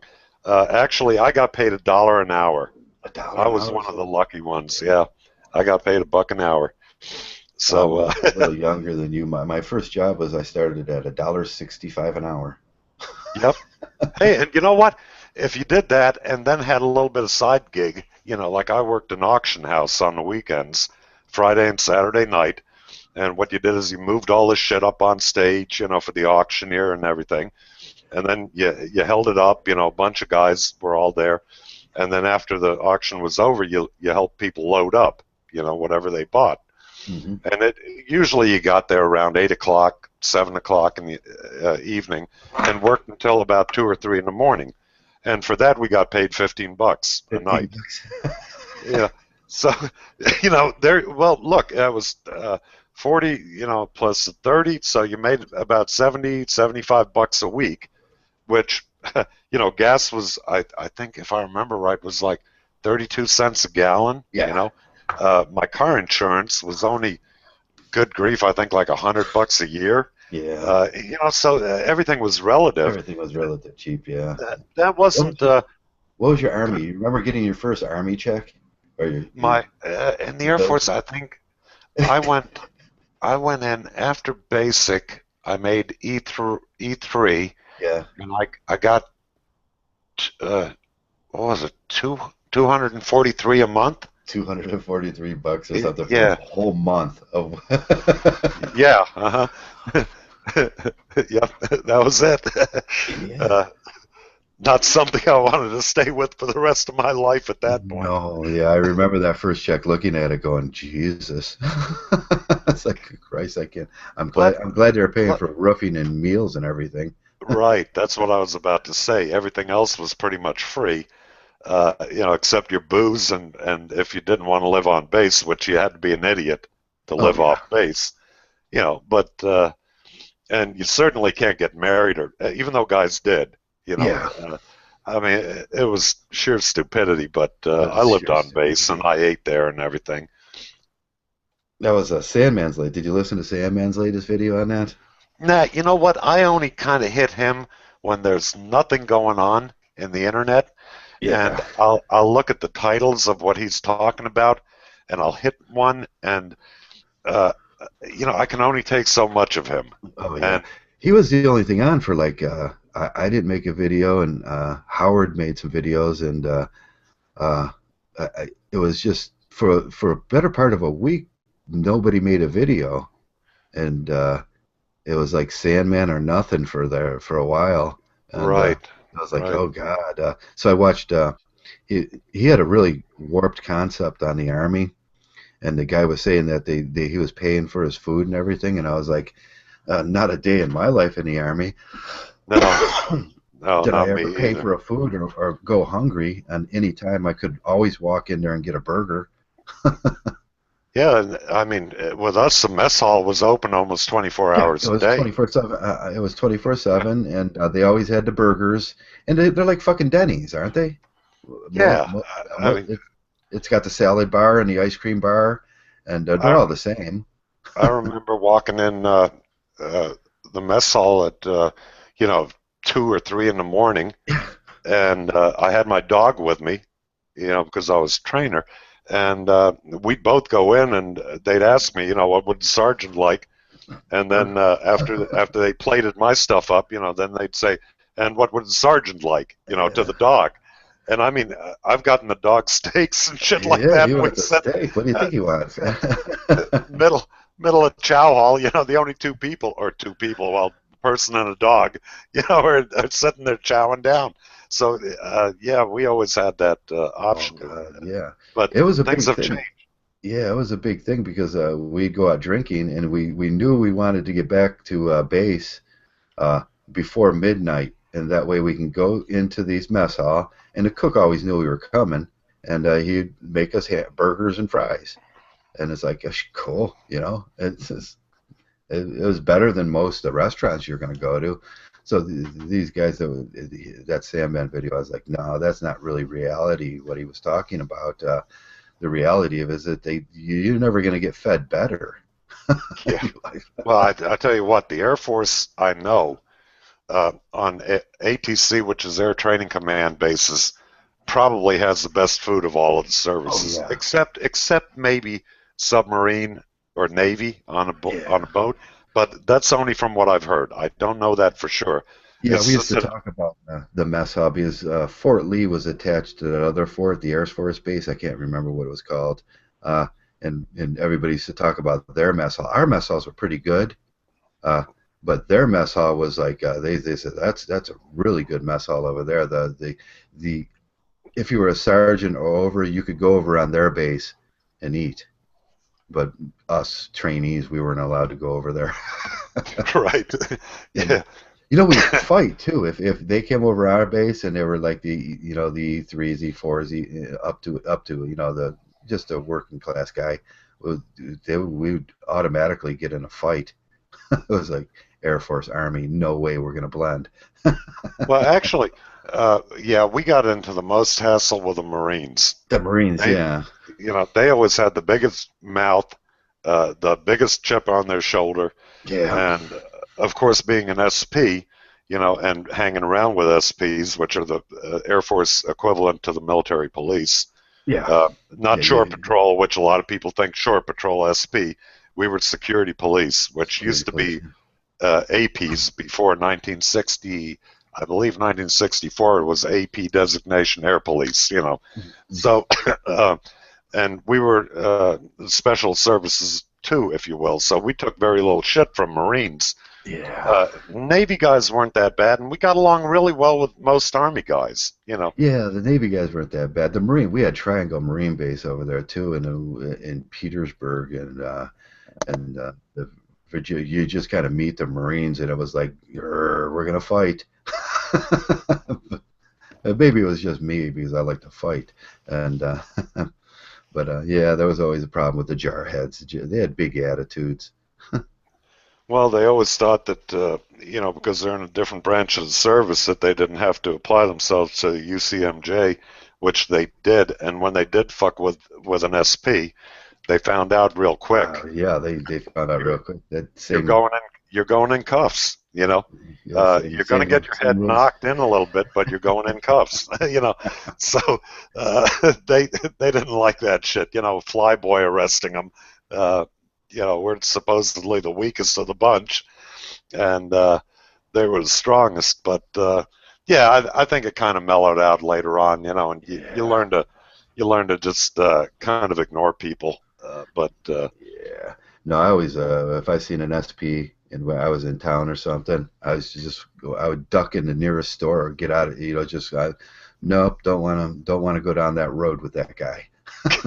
Yeah, well, you know, you're not going to win. I mean, you know, military really frowns on that shit. You know, once you get get knocked down, they'll throw the book at you. They don't give a fuck. You know.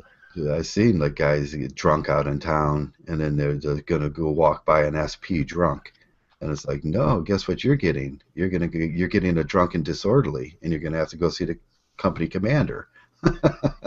Yeah, well, I had to deal with a lieutenant colonel for drunk and disorderly and being out of uniform, and there were a couple other things too. And, you know, of course, he was belligerent as shit, you know, and here I am a three-striper, you know, an E4. Yeah. And, you know, I'm hauling his ass in. Jesus Christ, I think a week following that, I saw everybody up to the goddamn general to explain myself, you know. I don't know what happened to him. I never got called in for it. It was the only time that I ever took anybody in, but the guy didn't give me an option. You know, yeah. I wasn't technically on duty, and it wasn't my job to do that. I wasn't an LEO. You know, I was a trainer, but I was still an SP. You know, I mean, I had all the shit that went with it. So, yeah, I kind of avoided officers even more after that. You know, it's not worth the hassle, but he didn't get away scot-free either. No. Yeah, I think they transferred him. They transferred him? Oh, yeah, because I never saw the guy again, but it was a huge base. So yeah, that's what happens to officers. Yeah, we lose rank, they get transferred. Yeah, and a promotion. And a promotion, yeah. Oh my God. Oh, the good old days. Oh yeah, yeah. Where'd Paul go? Is he still in here? Or is he just? I see him writing every now and then. I think he's just kind of listening in on this end. Yeah. Yeah, I'm listening. I'm still there. Okay. Yeah. I was thinking, did we just talk right over Paul? We were talking about stuff I don't know anything about, so I thought we'll let you get on with it. Okay, yeah, we were just jabbering. Yeah, just jabbering. Yeah, just jabbering on. Yeah, too early to be pissed at the feminists yet. Yeah. Oh, God. It's always too early to be. It's almost beer 30, and until it's after beer 30, that's when you start, going at the feminists.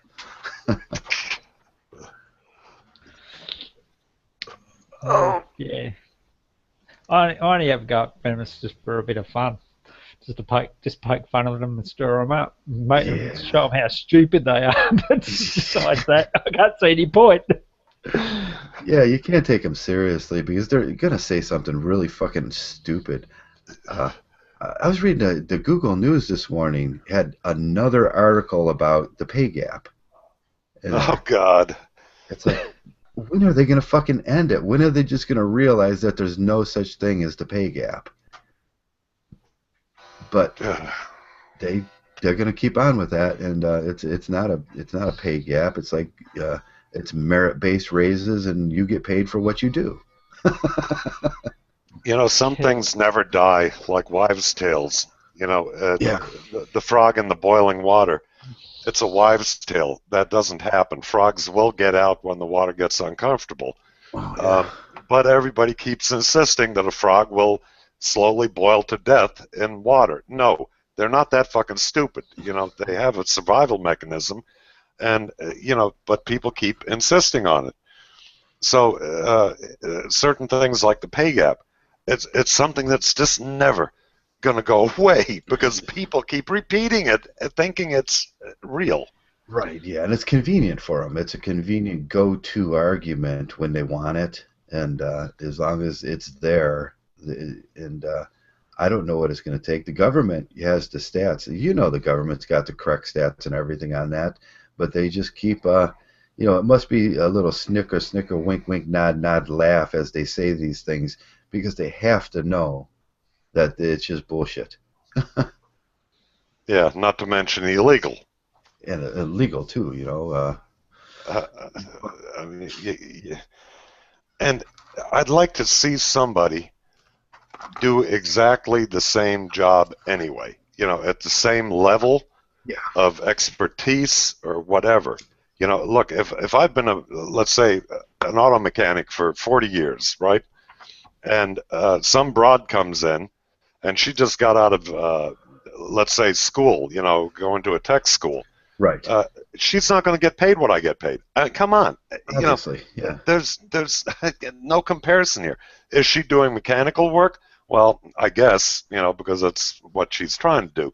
But no, the experience level isn't there. You can't compare the two. Right. So Men understand those things. Men understand longevity and experience as being worthy. Women don't understand that stuff. They think they can go get a degree at the local college, walk in a job, and say, "Hey, I'm fucking here. Pay me the same." God, it sounds like a child. When you've got kids, you've got older kid that starts doing something is allowed to start doing something, stay up an hour later because they're a little bit older. And the younger one starts to go to bed a little that same time, and then all the fights. But me too, sort of thing. Yeah. I get to stay up later, even though I'm younger. And women have that same thing. It's like they don't understand how the system works, and that fucks me up. How you can not understand that? Well, it works the same for men too. If a young man comes into the business, he's not going to get paid the same either. No, but they don't look at that. Oh yeah, that's because he doesn't have experience. But with them, it's because, well, I have a vagina though. That brings me up a notch. No, it doesn't. You dumb cunt. No, yeah. Oh, the vagina. Yeah, that's the extra thing. With men, it's usually they do the courses and everything, and they come and they think they can do the work, and then they find out that the real world compared to college is very much different, and there's a lot to learn still. And I heard a heating and air conditioning guy a while back, and it was furnace season, and he was fresh out of school, and then I realized that he had no fucking idea how to fix a furnace.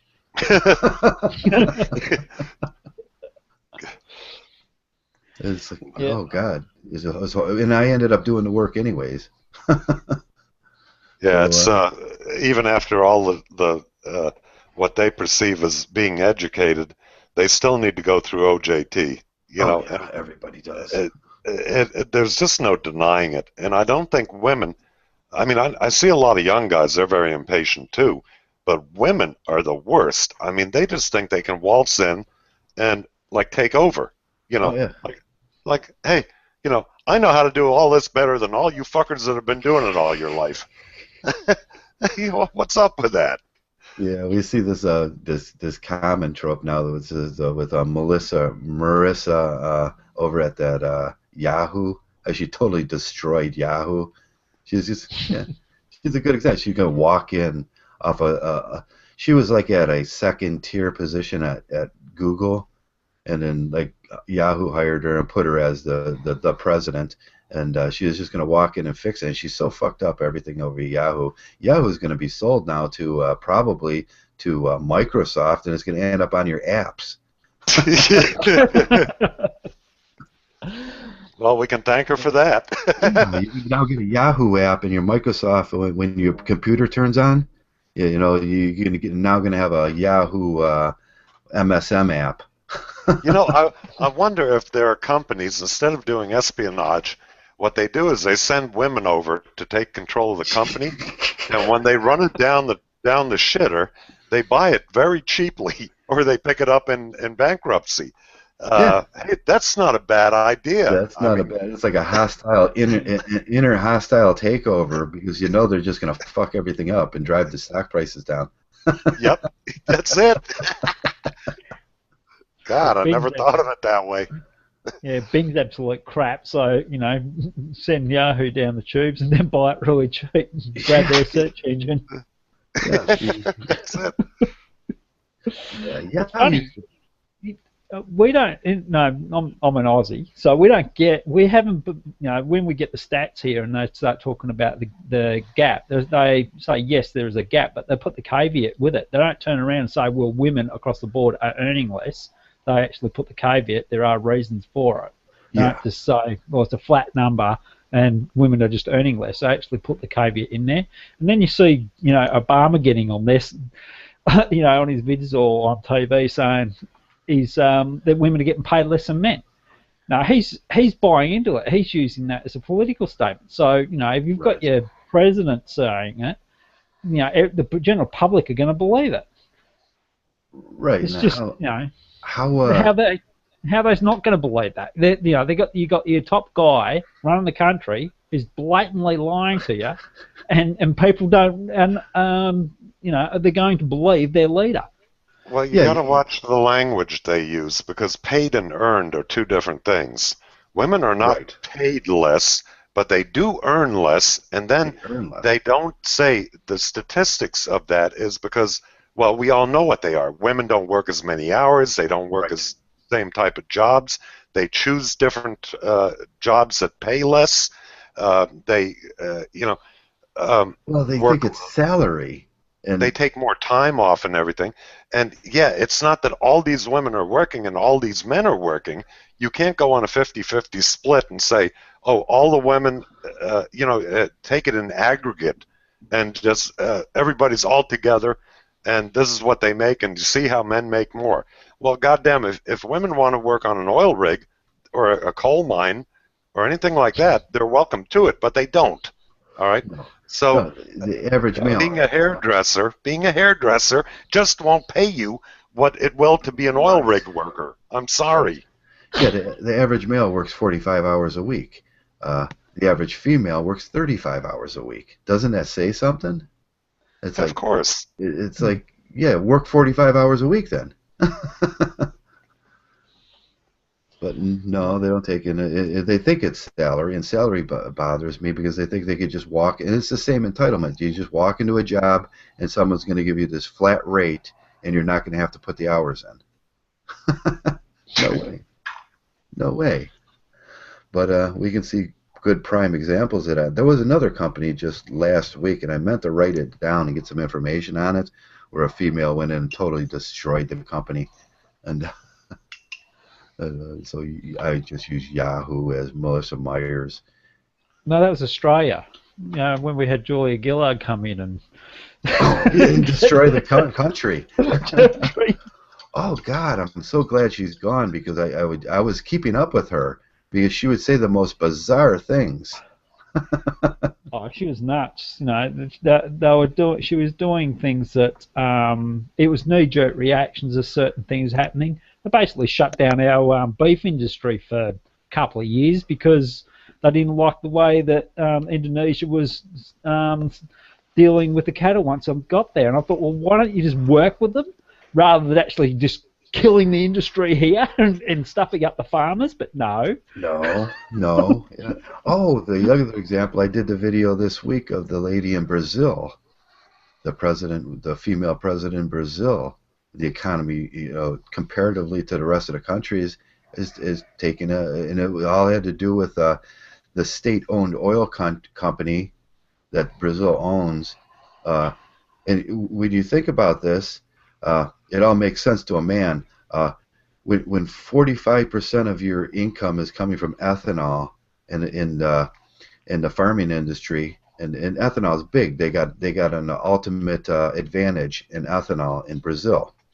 But you invest the country's money into oil, which you're going to take a 45% cut right off the bat because ethanol is the main product, and that's your ultimate advantage. And you're working on a system which feminist economics, which is a comparative advantage, and you're trying to deal with the rest of the guess what's going to happen? You're going to get crushed.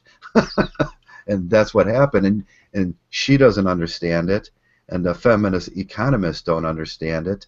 And they can look at one of the partners down there, Argentina, and say, no, we had a good example of that, what happens. And she just didn't get it. Now they want to impeach her, but UN Women this week come out and said, well, you guys just want to impeach her because you're the patriarchy. Oh, God. Yeah. Yeah, the metaphysical. There's some other stuff going on. Basically, it's not just the country system, right? There's apparently a lot of corruption going on as well. I've been seeing articles on it, and they're wanting to impeach her because she's done corrupt stuff. She's doing corrupt stuff. Money just doesn't disappear. It goes somewhere. People have this fake idea that when there's a total losses like that, that money just disappeared and it's gone. No, it went somewhere. Yeah. Yeah, and usually corruption is you could start right there because it's the butler did it in the room. It's corruption. It's got to be corruption. But I don't know what kind of program she was. Was she? I don't know if she was. I didn't look too deep. I just read the Forbes article on it, and I thought, well, there's got to be some female programs, entitlement programs attached to that. Yeah, remember there was a company a couple of years ago that a woman founded. I think it was a fashion or clothing company, and she would only hire women. Yeah. And then after it failed, they interviewed her, and she said that because of all the infighting, the gossiping, not getting work done, the backstabbing, and not making the company work, being able to get along together, that the company failed. I mean, it just went. There wasn't even a bankruptcy. I don't think. I think they just liquidated. Boom, gone. This is what happens when these. Good grief. There's no reality going on in their head whatsoever. Oh yeah. Yeah, but doesn't that say a lot about her though? She started the company. She chose the people to come in there. My daughter's very competent at what she does. She's bloody hard working. It doesn't matter what she does. She actually does oil changes on her own car. So, it comes down to the person they're picking. Right, but she refused to hire men, and the women she hired. Now, she may have had the proper business acumen that she needed, but the people that she hired, the rest of the women in the complete business, is what caused it to fail. I don't think she took any responsibility for this, but of course she has to, because she insisted on only hiring women. And even if she did decide to hire a man or two, which man could work in that type of environment? Oh God, that was horrible. That's like having a shitload of angry cats, with nails and claws hanging out of bags everywhere you walk, blindfolded. I mean, there's just no way. No man would put up with that shit. Yeah, but all offices surely can't be like that. I've never worked in an office, so I don't know. But all offices can't be like that because they just wouldn't work. If every single office was that toxic, it'd fall apart every single time. Well, that's why there's still men in those jobs. You know, this woman, like I said, refused to hire men. Yeah. So it was an all-female, intentionally based company, and it failed very quickly and miserably. Oh yeah, So, they had all the females that wanted to do the management jobs, but when it came down to who was going to pack the boxes, that's when the arguments began. It's like well, nobody, the women don't want to do the physical work attached to well, the. what she said was the backstabbing, Yeah. the constant gossiping, not getting any actual work done, but this hen talk and bickering and constant drama being stirred up. This is what she brought up. I didn't make it up. She's the one that said this is why it failed. You know, so obviously she made a mistake by wanting to have an all-female company, and it didn't work for her. And those are the reasons why. Yeah. Partly, but you could get guys doing the same thing. You pick the wrong people, but being in that industry, I suppose they were supposed to be the top people. She was headhunting them. And they were supposed to be top people. She was paying them big money, and they screwed it up. Well, Obviously, yeah. there needs to be someone much stronger. Didn't necessarily have to be a male, but someone a lot stronger to force them to get on with their ass and do what they're supposed to be doing. But look at it this way. When males compete, and this is women competing with each other, but how we deal with that is totally different. Women will backstab and gossip and talk shit about each other, to knock somebody else down so they can get ahead. Men, on the other hand, for the most part, will buckle down, get their nose to the grindstone, do a better job than the other guy, and then put him down by showing that, hey, I just outdid this fucker. Look at what I've got here, show the proof of it, and then get an advancement. So I think that, when you say, well, men do the same thing, yes, but we don't do it in a totally differently competitive way. With women, it's more of an emotional backstabbing or blackmailing When you each get two other. men, yeah, when you get two men competing, that's an ascending thing for both of them. When you get two women competing, it's a descending thing because they're trying to knock each other down. Men don't do that. We usually raise each other up because we're used to competing. If you get two guys competing in a company, that's the best thing in the world for a boss because they're both working twice as hard as they usually would. They're both giving twice the effort. Now, if you get two women competing in a company, it's just tearing the company up. Yeah, because it's a descending thing. Even in my job, when I worked with another A tech or a master tech, there we would get two jobs in, the same kind of job, same kind of car, let's say a water pump or whatever. The water pump pays 4.5 hours. We both do it in a little bit over an hour, roughly. We're both good. And there were a couple times when me and this other A-Tech, we'd get in and we'd say, hey, you know what? Let's pull them in at the same time and start the stopwatch, right? And then we'd buckle down. We'd get these jobs done, perfect job to start up, done, out the door, and stop the stopwatch. And, hey, one of us beat the other one by 1.5 minutes. That's the type of shit we do, And the job has to be done right. It has to be, so there are rules that we set for ourselves, even when we're competing with each other. And look, that didn't get, well, actually, I did get a lot more respect throughout my career because, I really enjoyed what I did and I got good at it. But when we competed, you learned how to get better. If you got your ass kicked a little bit, you found out, well, what did I do wrong? What did I, you work it out, man. This is what men do differently than women. Women don't. They'll just bitch about it. Well, she did this and that wasn't fair. And, well, hey, fuck fair. This isn't how it works. You can't compare the two genders. This is why equality is such a bullshit term. because there is no equality. I mean, it can't be. We totally think things differently. Physically, everything is different between us. So this equality shit pisses me off to no end. But this is how men deal with things. Women do not.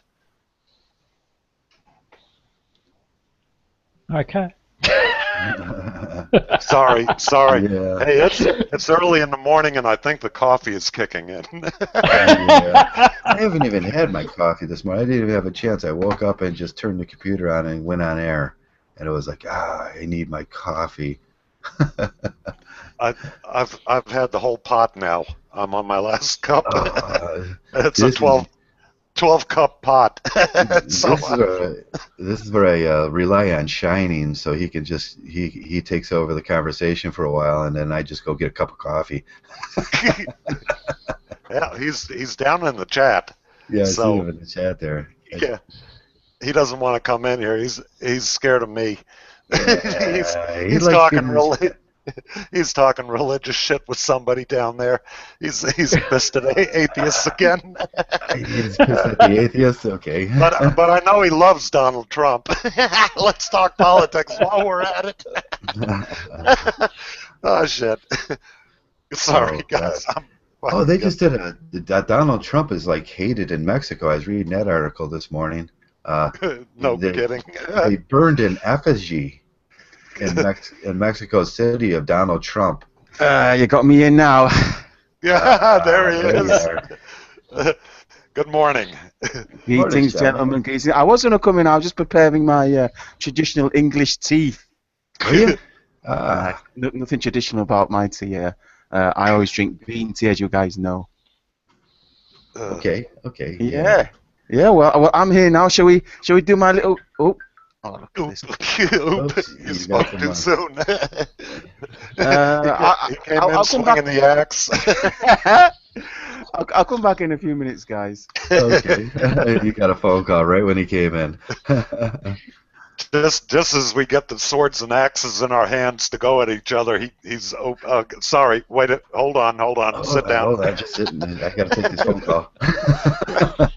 That's it. Fuck it. I'm taking my armor off. Oh my! Now we got the throwdown going.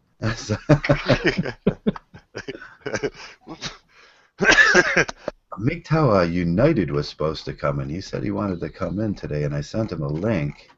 That's what I was expecting this morning. I don't know if he realized that I was going to start it this morning, and whether it was ever going to end.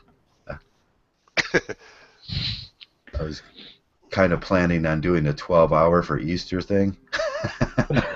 Oh, that's right. Today's Easter. That's right. Yeah, today's Easter, and we need guys to come in today so we can keep it going. Oh, I got to chase a bunny rabbit around. You got a bunny? You got it like in your yard? No, No, not physical. I got just about every other creature out here except bunnies. I think the alligators. I seen those birds yesterday. The cranes, yeah. Yeah, my boy, my youngest boy, he's got a real aversion to those birds. Huh. That bird, he don't hate anything else in his life, but he sees one of those birds and he's like, "Dad, kill it." Oh, jeez. He's like, and I never understood it. Even when he was a little kid, we used to take him out in the lake and everything, and he'd see a crane and he'd just freak out. He's like, "No, them things are evil. They gotta die, all of them." In his eyes, all cranes in the world must die. Well, the ones we have here are actually protected. Yeah. I don't remember if years ago, or if you remember, years ago they took a ultralight plane, and they had to, after they bred these birds, they had to teach them how to migrate again, and they followed the ultralight. Which was a glider type thing with the sail glider plane, but with a little engine on it. It wasn't too loud, and they followed that, and they kept bringing them back down here. I think they did that for probably like 8 years to teach these birds how to migrate and start breeding again. Yeah, they So, did that with a lot of different types of migrating birds. They figured out they would follow the alpha plane, and there was a movie on that, wasn't there? I don't know. I remember it was in the paper here, that, oh, they're back, when they'd show the hang glider thing, the ultralight, and there were probably about 5, 6 birds following, and so we had that, but I never saw the movie on it. Okay, yeah, I can't remember what that movie is. Shiny will know. What movie? I know the movie. I know the movie both. Yeah, it was the geese were following the plane. The ultralight. What you mean that YouTube video? No, there was an actual movie, a Hollywood movie they made about that, and I'll have to figure that one out. So welcome back. Did you get your tea? Yes. I've run out of milk today, so. Oh, you ran out of milk? Cream? Resorting to the green tea. Yeah, unfortunately, some of my more traditional friends have got me back drinking Tetleys. Oh, actually, we have Yorkshire tea up here, so I've got the blessings of Yorkshire tea. Whereas, as Betty Swallops would appreciate. You don't drink Bailey's or Bailey's tea? Yeah. I think Bailey's. I think that's an alcohol beverage. It is. Yeah. Bailey's is alcoholic, but that tastes good in coffee. Bailey's, man, that's something. It's not. Yeah, it's not tea. No, the tea brand, the Irish tea brand. What am I thinking? Bailey's or there's Irish, and then you got your Scottish tea brand, which is Lloyd's, and then you got Lloyd's, and then I've not heard of any of them. You don't have any of that? Okay. I think I think the film you was thinking about was Fly Away Home. Is that the one? 1996? Fly Away Home, right? It was a Disney film. Oh, I never saw that. I gotta look that up. Yeah. Was that with geese or with the cranes? Geese. It was with geese, and then they learned how to do that, so they started doing that with all migratory birds of any substantial size. Yeah.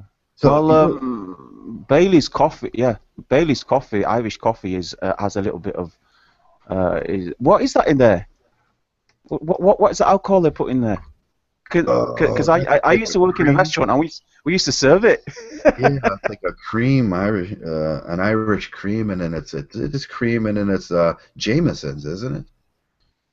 I don't know, but we used to pour it. But I think we put cognac in ours. We put cognac in ours. Yeah, you could put cognac, any kind of a bourbon, or berries tea. That's what I was thinking of. Berries. Oh, berries. That's my favorite tea, actually. I never heard of it.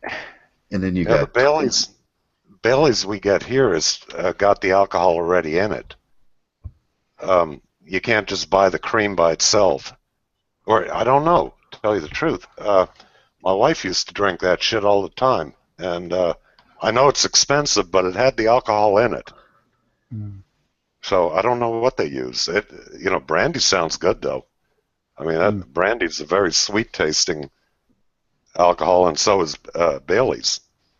Yeah, we used to serve it in our restaurant, and it was the most expensive coffee, obviously, because we put whatever amount of alcohol that was in it. It's like a proper shot of alcohol in there, and everyone used instead of ordering the proper coffee when the meal was finished, they used to order the Irish coffee, and we're supposed to put sugar in it to make it go down easier, but whenever we put sugar in it, the women would refuse to drink it, so the guys would spend $10, which is about £7 back then, $10 on this small cup of coffee, and because there was sugar in it, the women wouldn't drink it.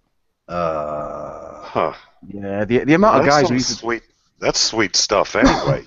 I know if you go to a bar around here, even a shithole like I go to, they've got Bailey's. If you get a glass of that, a small glass, like a rock glass, it'll run you $6.50. Okay. Well, triple neat. Well, yeah. I thought at this point we could play my little quiz show. That you guys are ready for that? Yeah. Are you guys listening in? You guys can play along. If you guys are, let me just play the little jingle. You guys are.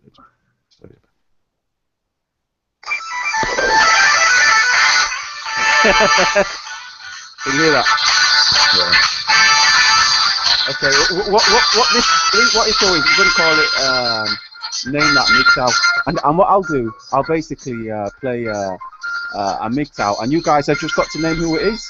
You guys in? That Mgtow. I'm in. Okay, so what we'll do, we'll let the guys in the chat room guess first, and then we'll pass it on to the panel. Yeah. I could hardly hear that. I mean, it was very distorted. Let me try and sort this one out. Almost like you had the microphone too close to it or something.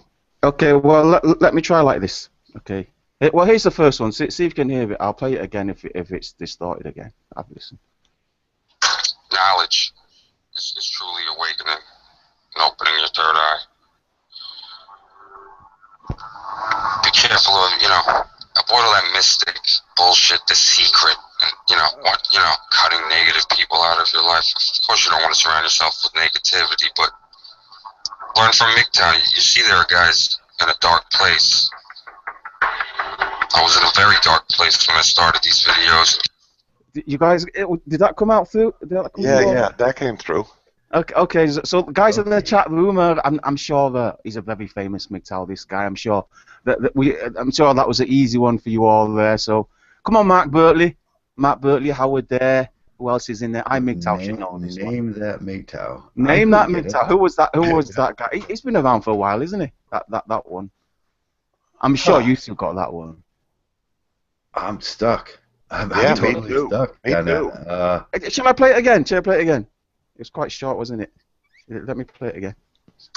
Knowledge is truly awakening and opening your third eye.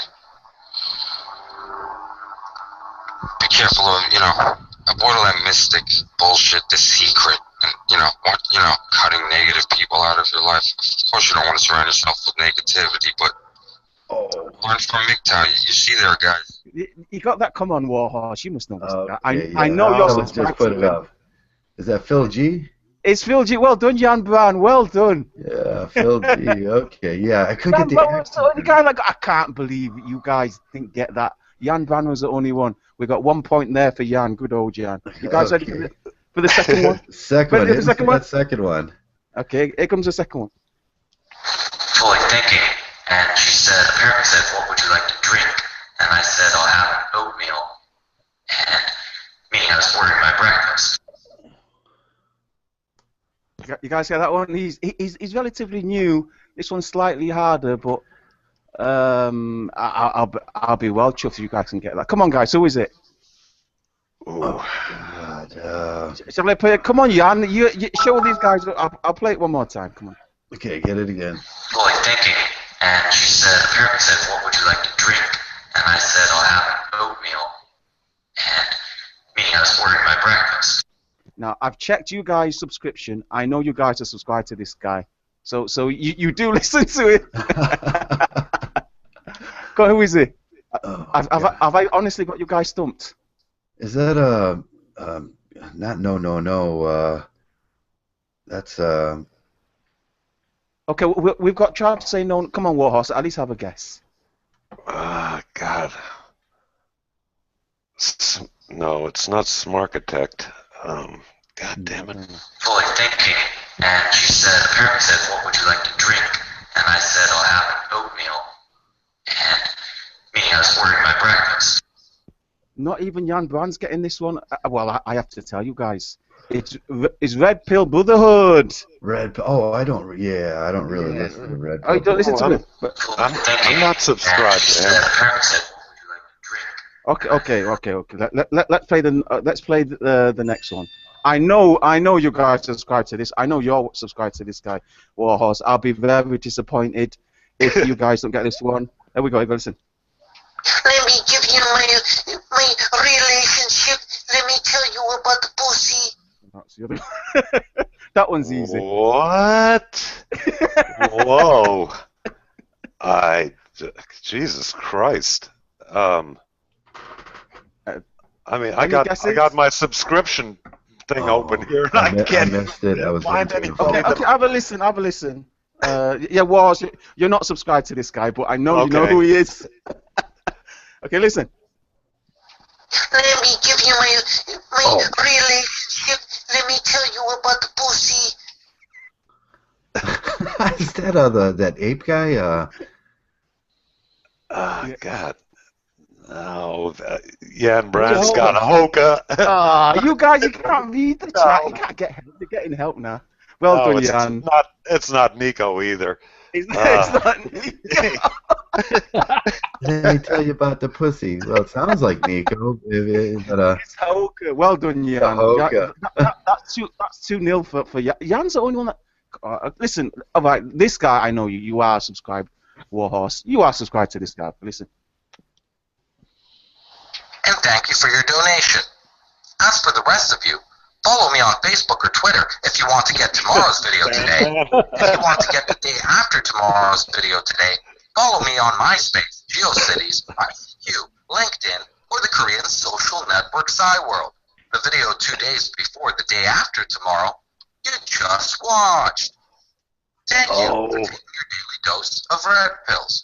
So enjoy the rest of your day, and cheers. Well, let's give the chat room first go on that. Charming Man 93. That's a good guess. That's a good guess, Mark Burley there. He does sound like Charming Man 93, but that's not Charming Man. Yeah, Travis got. Have you got it, Warhorse? You must know this guy. God. Let me play it again. I'm almost trying to say turd-flinging monkey, but no, Raging Golden Eagle, maybe? Thank you for your donation. As for the rest of you, follow me on Facebook or Twitter if you want to get tomorrow's video today. If you want to get the day after tomorrow's video today, follow me on MySpace, GeoCities, ICQ, LinkedIn, or the Korean social network Cyworld. The video 2 days before the day after tomorrow you just watched. It's Marcus. Thank you for taking your daily dose of red pills. So enjoy the rest of your day, and cheers. Cheers. It's Marcus doing Sandman. It's Marcus, and Fuck Guilt got that one. Well done, Fuck Guilt. That's 2-1. That's Yan Van 2, Fuck Guilt 1. Come on, Warhorse. I thought you'd be doing this one. Well, okay. Mark Burley there said Marcus too. That's why I didn't respond, because that was my third go-to. But you can't look at the chat room, guys. Well, I know but I'm playing fair. I didn't blurt it out, and Mark said it. Mark Burley, Mark Burley said it, but Fuck Guilt got it first. Okay. Yeah, Marcus also knows. Mgtow metaphysics. Yeah, metaphysics of Mgtow, actually. Okay, that's a great Sandman impersonation. Who does the best? I think he does the best. He does the best. Okay. Yeah, I think was it No, or was it some other guy? He did a good one as well. Okay, this one is not as easy as the others now, but but I know you guys have listened to him because he's been on a podcast with us before. He's a very famous Mgtow. He's got. I think he's one of the few has a channel older than a year. One of the few that lasted long a year. Okay, have a listen. See if you can get it. So why did I become a Mgtow? I don't think I became a Mgtow. I think I was always a Mgtow. Who was that? Oh, that's Just a second. Just let the channel. Just let the chat room decide. Okay. Come on, Warhorse. It is. Yeah. Warhorse knows who it is, don't you, Warhorse? This is what he's got. Man, it's still early for me. So why did I become a Mgtow? I don't think I became a Mgtow. I think I was always a Mgtow. Oh no! Nobody in the chat room can get it. No one in the chat room, not one person. You all love this guy. I know you always talk about him, and you always you bring up his name anyway. I would say talk about him. So why did I become a Mgtow? I don't think I became a Mgtow. I think I was always a Mgtow. Okay, go on, Trav. You let them out of their misery. Who is it? Oh, is that Men's Knowledge? Oh no! No, we got it. Did I get it? No, it's not Men's Knowledge. It's okay. Listen. So why did I become a Mgtow? I don't think I became a Mgtow. I think I was always a Mgtow. It's Black Knockstick. Oh, that's Eli. Okay. Oh God. Okay, this is not good, guys. No, Where's the love? Where's Eli, the camaraderie? Where's the brotherhood gone? Are you? yeah, I was thinking Eli, but I said I went with men's knowledge. I don't know why I went with men's knowledge. Okay. Oh, well, the only one that scored yet is Mark. Mark Burley, he's got 2. Fuck Guilty's got 1. Okay, I've got 2 more. 2 more, and that's it. Just I've listened to this one. Black people should homeschool their kids because this government is so fucked up. That's it. That's all you get. These should be easy for you guys. They have very distinctive voices. Is that I Am Bal? That's not I Am Bala. That's not. Come on, Mark. You must know this. Let me play it to you again. Yeah. Black people should homeschool their kids because this this. government is so fucked up. Fuck Gilka's got it. Yeah. Did you get it, Warhorse? How about you, Paul? Paul Cheeseman, are you getting it? Oh, he's getting lag, but yeah, that's looks like it's 2-2 then, isn't it? It's 2-2 to Mark. 2-2, yeah. 2 to Gil. Yeah, well done.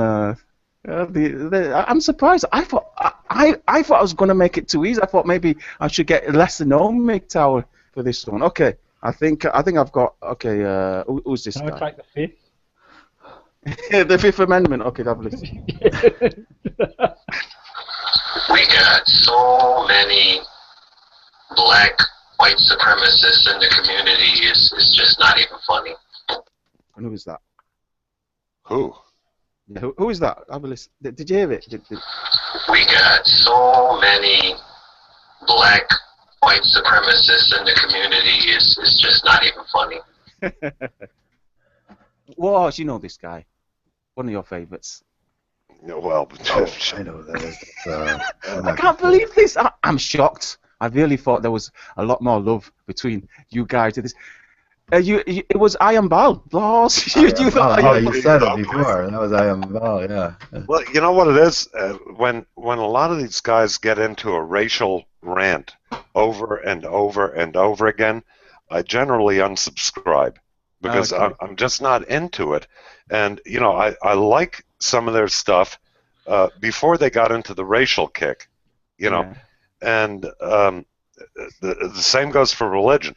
I just don't want to hear this crap. You know, I think it's counterproductive, and you know, I think they make good points when it's anything else but the racial stuff. Yeah, I mean, it's quite sad that Mgtow's gone in this direction. I mean, I reckon what we should do we should try and like re-divert people's attention back towards Mgtow. I think, especially when it gets too sidetracked. But no, I sort of agree with you on that one. I've got one last one. Shall I bother? I mean, you guys think. Yeah, go ahead. I got one last one. Matt Bertley and Fuck are the only ones that okay. I'll play this one. I saved the hardest one for last, thinking this was going to be easy, but go on, have a listen. That's who you being fucked by! That's it. What?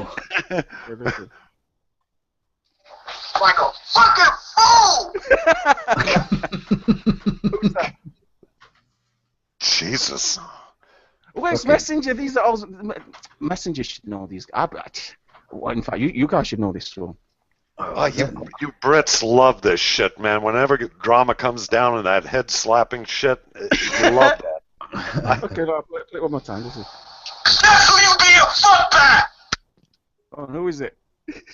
I got no clue. All these guys you've listened to, even if you don't listen to them anymore, you've listened to them before. I was thinking Immortal. Oh, jeez. Yeah, that could be. Come on, Paul Cheeseman. You haven't got one right yet. He's on the toilet. Who is that guy? You all give up? Oh. Okay, that was Viva Tito Sanchez. Okay, I never subscribed to him. I think I saw one video that Messenger put out with him. But I mean, I think they've all got pretty distinctive voices. I thought I was making it too easy. I'm gonna have to make the next one even easier. Yeah, now if you would have put like Sandman up or Stardust or Barbarossa, that would have been too easy.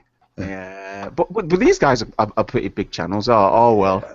Well. If you put Barbarossa up when he was younger, it would have been a hard one because here he is.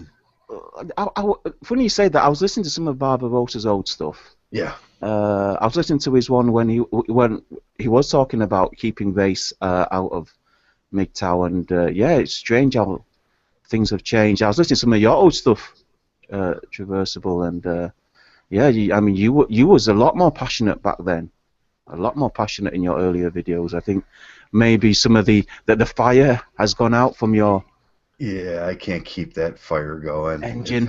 It's hard to be angry all the time. I said it a long time ago. A week is a long time in Mgtow, and a year. I mean, over the past year, I think a lot's changed. So much has changed. People have come and gone, and the ideas and the concepts have been so well down the line developed.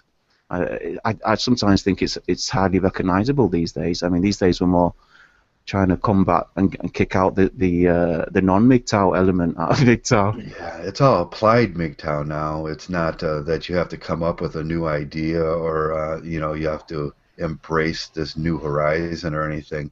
It's just apply how you apply it in your life, and that's most of what we talk about now is when I walk out into the world, how I apply Mgtow.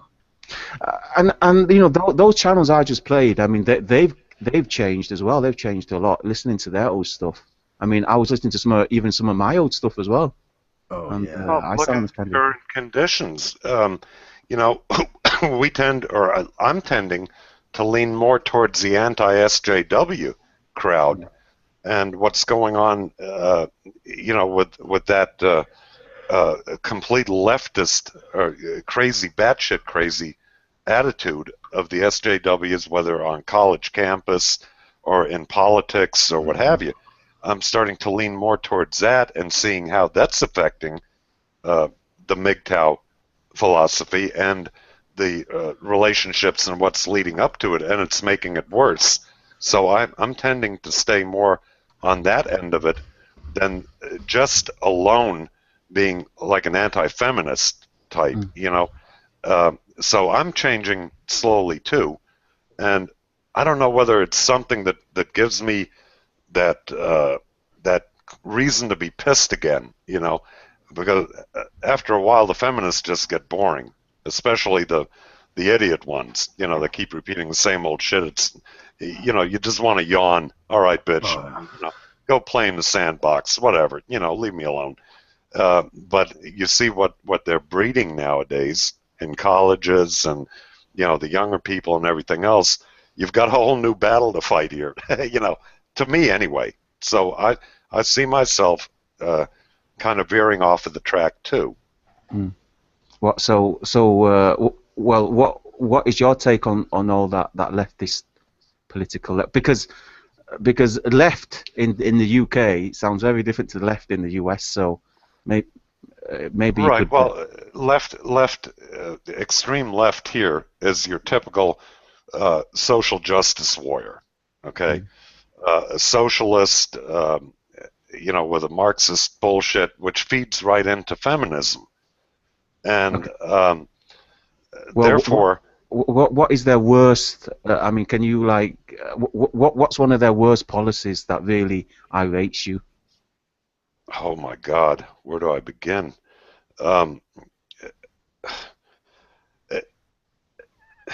Jesus. To tell you the truth, it's too early to come up with a solid answer right now. Is there nothing about their policies that gets you upset? Well, yes, their entire policy. Look at the talking points that they're using now in the elections. Whether it's Bernie Sanders, free college for everyone. Well, who's paying for this shit, right? And this equality shit that Hillary keeps coming up with. The constant. I don't know if you watch the Fiamengo file, but she's a professor up there in Canada and one of the universities, and what she talks about is just incredible.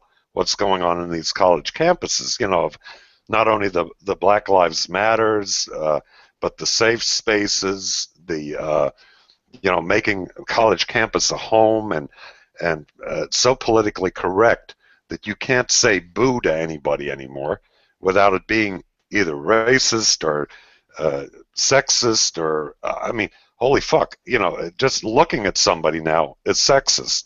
And this is all far left extremism in this country. So, and I think Canada too. But well, I think you'll be sort of on board with the TFM type of a material then, because I think that's the type of thing that he addresses, isn't it? Correct, and I'm subscribed to him, and I comment almost all the time on his videos, and I do agree with him. We do see very much eye to eye on what he talks about. So, and I like the guy, I really do, and we have a lot in common from our youth. So I see where he's coming from too. But yes, he does address it, and he addresses it a hell of a lot better than I ever could. That's why my videos don't do that type of thing. You should have a go. You should. Nah, they'd be too confusing, and then I'd have to deal with all the retard feminists coming in. Good grief, look at the shit I took for that video of Female Ride Day. My God, I had about 80 broads in there all kicking the shit out of me. And until I started getting really rude and everything, they wouldn't leave me alone. And basically I just banned a whole shitload of them. But, yeah, that's not really my shtick. Well, I know you listen to Heartburn. I mean, what's your take on Heartburn's political standpoint? Well, I haven't listened to him recently. He got into that racial thing kind of crazy back when, where he was really coming down on whites and certain things, and I was wondering where the hell he's coming from, and I just kept watching, and then after a while I just said, I give up. I just don't get it. So I don't know where he stands politically. I haven't. But he's pro-Trump. He's pro-Trump. He's anti-Hillary. But I was interested in doing a discussion with him. Much in the same vein I had with James Denton. Heartburn says if just me and him have a podcast, we can discuss the pros and cons of Trump. I wonder if he's ready. I think sometimes I get underestimated, but I've got some pretty hard. I think in this country, from my feet being on the ground here and seeing how things are and have been working for the past 8 years, or well, actually 16 years, and plus, and believe me, I don't really like Trump as a person, okay? I don't like his past. I don't like his showmanship. I never watched any of his bullshit shows, where... What about his policies? What about Trump's policies? That's the thing. I'm kind of on board with that. That's the thing that I'm going for, and he's not afraid to speak his mind. He's not afraid to insult people, and he does speak the truth. He's saying a lot of shit that we're all talking about out here on the street. We are tired of people coming into this country and living for fucking free, living off our dime. We've worked for shit, and they keep telling us at the governmental level that, oh gee, we don't have enough money for Social Security, but let's bring a fucking million migrants and give them all free health benefits and everything else. Give them food stamps, all this shit. But we can't afford to pay you guys back that worked and put money into the system that, oh, by the way, we stole. We had to borrow against it. So there's nothing but a paper IOU in there. And now we're not going to pay you back anymore, but we're going to pay these motherfuckers that never put a goddamn minutes of work into this country or into that account. This is what pisses me off, and I think Trump is stating that, and a lot of people are pissed off at the way the system's working, and the status quo isn't working anymore. We're done with it. And this guy Trump, yeah, he might be a little crazy and whacked out, but unfortunately, we need this to throw it all into chaos. We can't keep going with this. I mean, even Cruz, or it's not that I'm Republican or Democrat, leaning either way. Even though I did change over from Democrat to Republican once Hillary ran, I said, "Fuck it, I'm done. I'm done with this shit." And I'm middle of the road. But the guys on the Republican side aren't any fucking better. They're just not quite as socialist as the left side is, the Democratic side. This is crazy. We're just going to get back to the same status quo. Nothing will change. It'll keep getting worse. And I think Trump, unfortunately, is what's going to throw this into the kind of tailspin that needs to happen here.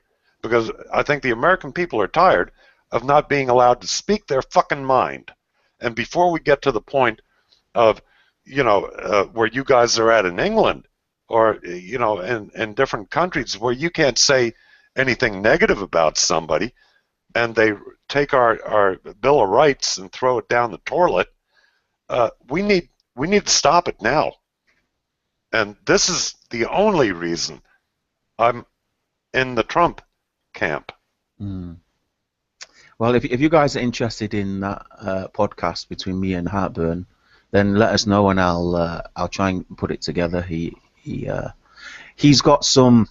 I think he's got some positives and negatives. I think that's the only area me and Heartburn differ from. I think it would be I think it would be a good discussion, because I've got actually opposing views on with Heartburn concerning some of the things. Well, look, I'm not surprised that you do, because you live in Europe, which Europe has been very socialist. It always really has been. And when you start opening up the gates like Europe has, and Merkel, I tell you what, I'd like to kick her in the cunt personally, for what she's done to my home country, which is Germany. But I see that, and I wouldn't mind listening to a conversation between you and Heartburn. The subjects was Trump, pros and cons, immigration, the death of our culture or religion, obviously stemming from Stardust's there, and Milo, pseudo-intellectual or pseudo-celebrity. Celebrity. Hey, I tell you what, I gotta give a hats off to Milo. I mean, I don't give a shit if he's gay or not, and I know he plays that card a lot, but I think he has a reason to play it, because women are less likely to attack a gay man, as the same with the SJWs, because that's a no-no. They've been screaming in favor of the gay lifestyle forever. So he uses that, but the guy is intelligent. He has his stock down very well. He's got the fallback sexual diversion that works in the opposite way on them. Exactly. But, he's anti-atheist. I don't care. I don't have to agree. Hey, look, I don't have to agree with everybody on every point. If my prerequisite was that everybody I talk to has to be in the same camp on exactly everything the way I think about it, I wouldn't know anybody at all, ever. But that's an interesting point you bring up there, Warhorse. I mean, I think that's the issue. That's the issue on the case we have in Mgtow with a lot of channels. I mean, normally the first video that comes out of a Mgtow channel, we all love. We think it's fantastic. It's their introduction to Mgtow, and then further along the line, they start coming out with their religious point of view, their political point of views, their sexual point of views, and then we start to say, "Oh, wait a second." We start throwing dicks on their faces. Yeah. It was, and this is the thing. Did you see what Eric said? I know it's just for you. Yeah. Milo has the same hairdo as Gert Wilders. Yeah, Eric is always trying to troll me, always trying to trigger me. Listen, you Norwegian, it's not going to work. But I mean that's the issue with when lots of different men, and especially the type of numbers now that are coming into the manosphere, into Mgtow, you're always going to get that clash I mean, trying to get that guy that's always going to be in the middle. I think the best example is Third Friggin' Monkey. I mean, he's right down the middle of all that, isn't he? If you think about it, he's like anti-racist, but he thinks that different races I've got better attributes. Like he thinks Asians are the most intelligent, black people are the strongest, fittest, and white people are the best leaders. Something like that. Sorry, TFM, if I got that wrong. So no, I think you got that right, and you know, he's right. I mean, as a general rule, he's correct. You know, there's no denying that. And this is the thing. Look, you can't. Yes, the more you get to know somebody, the more contempt you have for them if they don't agree with you, right? So then what do? You start going against them? No, you try to understand it, or you say, okay, look, we're going to differ on this. And this is why I didn't get on it with Dave from Computing Forever, because I see him kind of walking the tightrope here, you know. Yeah. I've heard a lot of his videos he's done before that one, and the guy's not stupid, you know, and he's going to get this down right eventually, but he has a different path he's following than the hard-nosed monk path, if you will. Mm-hmm. So will I come unglued at the guy on sub and all this, you know, tantrum-throwing bullshit that people do? No. I'm going to let him go with it. The armored skeptic thing, you know, fuck him. Let him do what he wants. I mean, the guy's nothing more than a show dog, you know, for clickbait. And, you know, I tried to watch part of that hangout he had with Shoe on Head, his girlfriend. You know, this giggly little fucking 12-year-old girl, Jesus Christ. You know, I didn't make it past 5 minutes. So how do I take that serious, right? And look, the guy was entertaining on other videos, so I ignore his shit. You know, occasionally I'll watch it, and other times no. So what good does it do to come down on people and get this drama going between people because of one difference in belief? You know, we can go on with this religious shit and bang heads with each other. We can do it with the political crap. We can even do it on lifestyles, you know. Come on, man. This is counterproductive all the way down the line. It really is, other than clickbait. It was always going to be a contentious issue with these race, religion, sexuality. What was there one I missed? Yeah, race, religion. Yeah, race, religion, politics, sexual. They've always been contentious issues, particularly amongst men. And I think the fact that any of us are still speaking to any of us, I think is a miracle. I mean, by now we'd all be blocked, and we'd all be watching PewDiePie and music videos. But I think there does need to be some level of understanding and some level of what's the word now, of empathy between the guys. Otherwise, none of us would speak to anybody else. But I think there comes a point when you think, you know, when someone's saying, oh, you know, all black people must die, then you think, okay, this is a guy we need to remove. Over the top, and a little bit of maturity has to come in play here. You know, you can't have a meltdown every time somebody says something you don't agree with. We're not all going to agree on every point. It's impossible. And I respect other people's opinion. You know, whatever your religion is, your political leaning, you have a right to that opinion. You can do what you want. Don't force it on me. That's where I draw the line. When you force it on me or become extremist about it and won't shut the fuck up about it, then I put an end to it. That's it. We're done here. You know. There was one channel I found this morning. I think he's called Misogynazi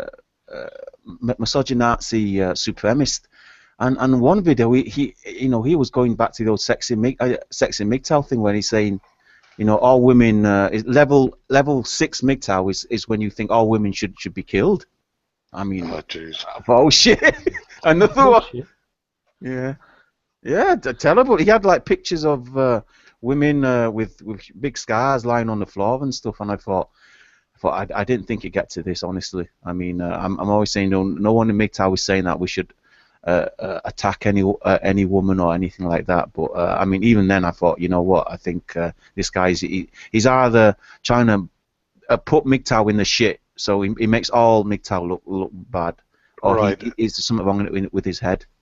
These people need to be ostracized. They need to be run out.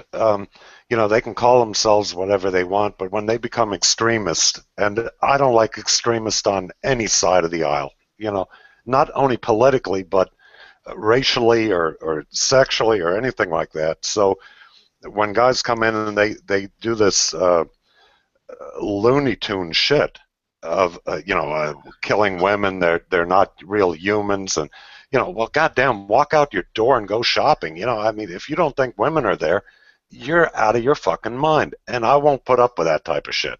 I mean, I just, I'll make a comment, but after that I ignore them, because what else can you do? If they don't get fed, like everybody says, don't feed the troll, right? And these people are trolling. That's beyond anger, okay? Anger is, yeah, women suck, fucking cunts, I really hate them, whatever. But to start going into kill them, and now we've gone into the mentally deranged arena here, where this is no longer reality, and these people have a problem. And I think the same for the women, kill all men shit.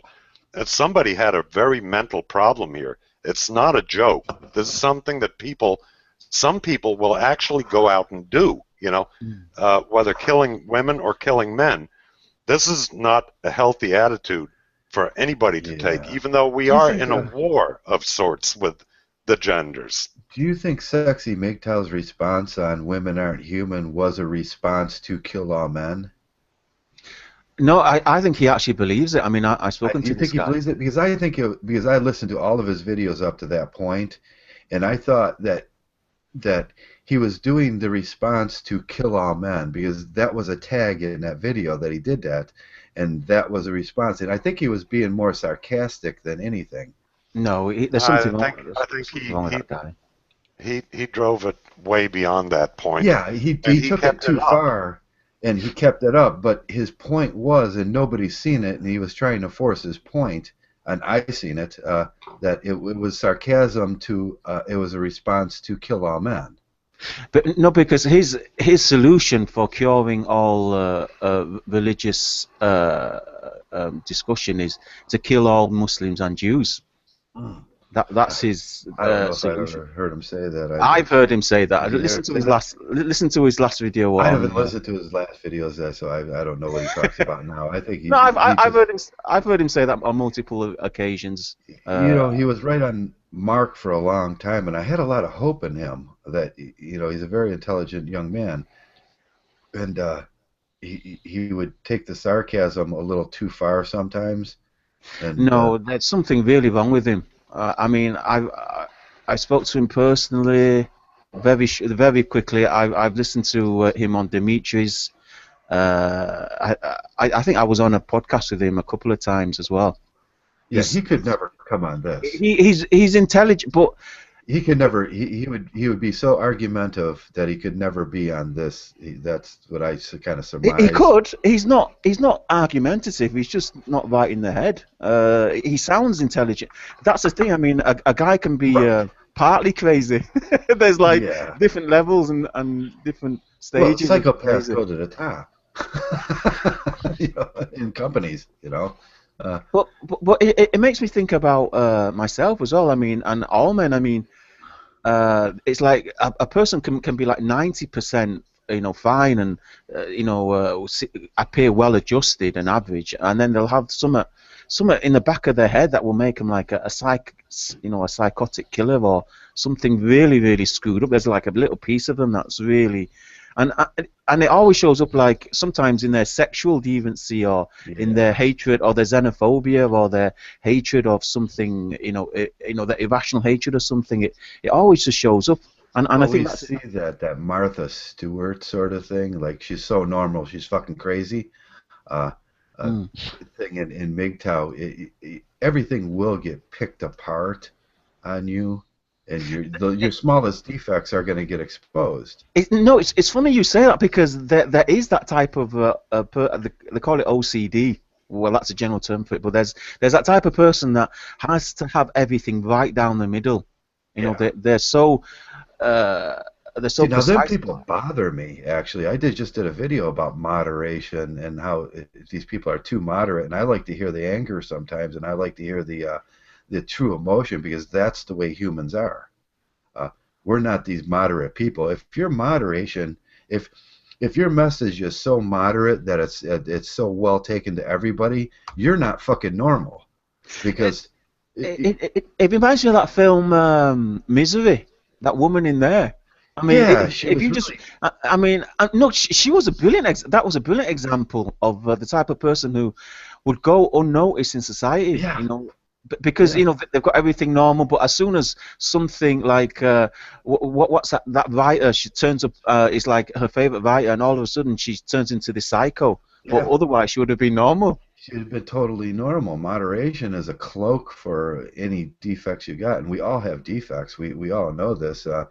You know, we have these maladies in ourselves, and if you're too well taken to like that, I always think, well, that's fucking crazy.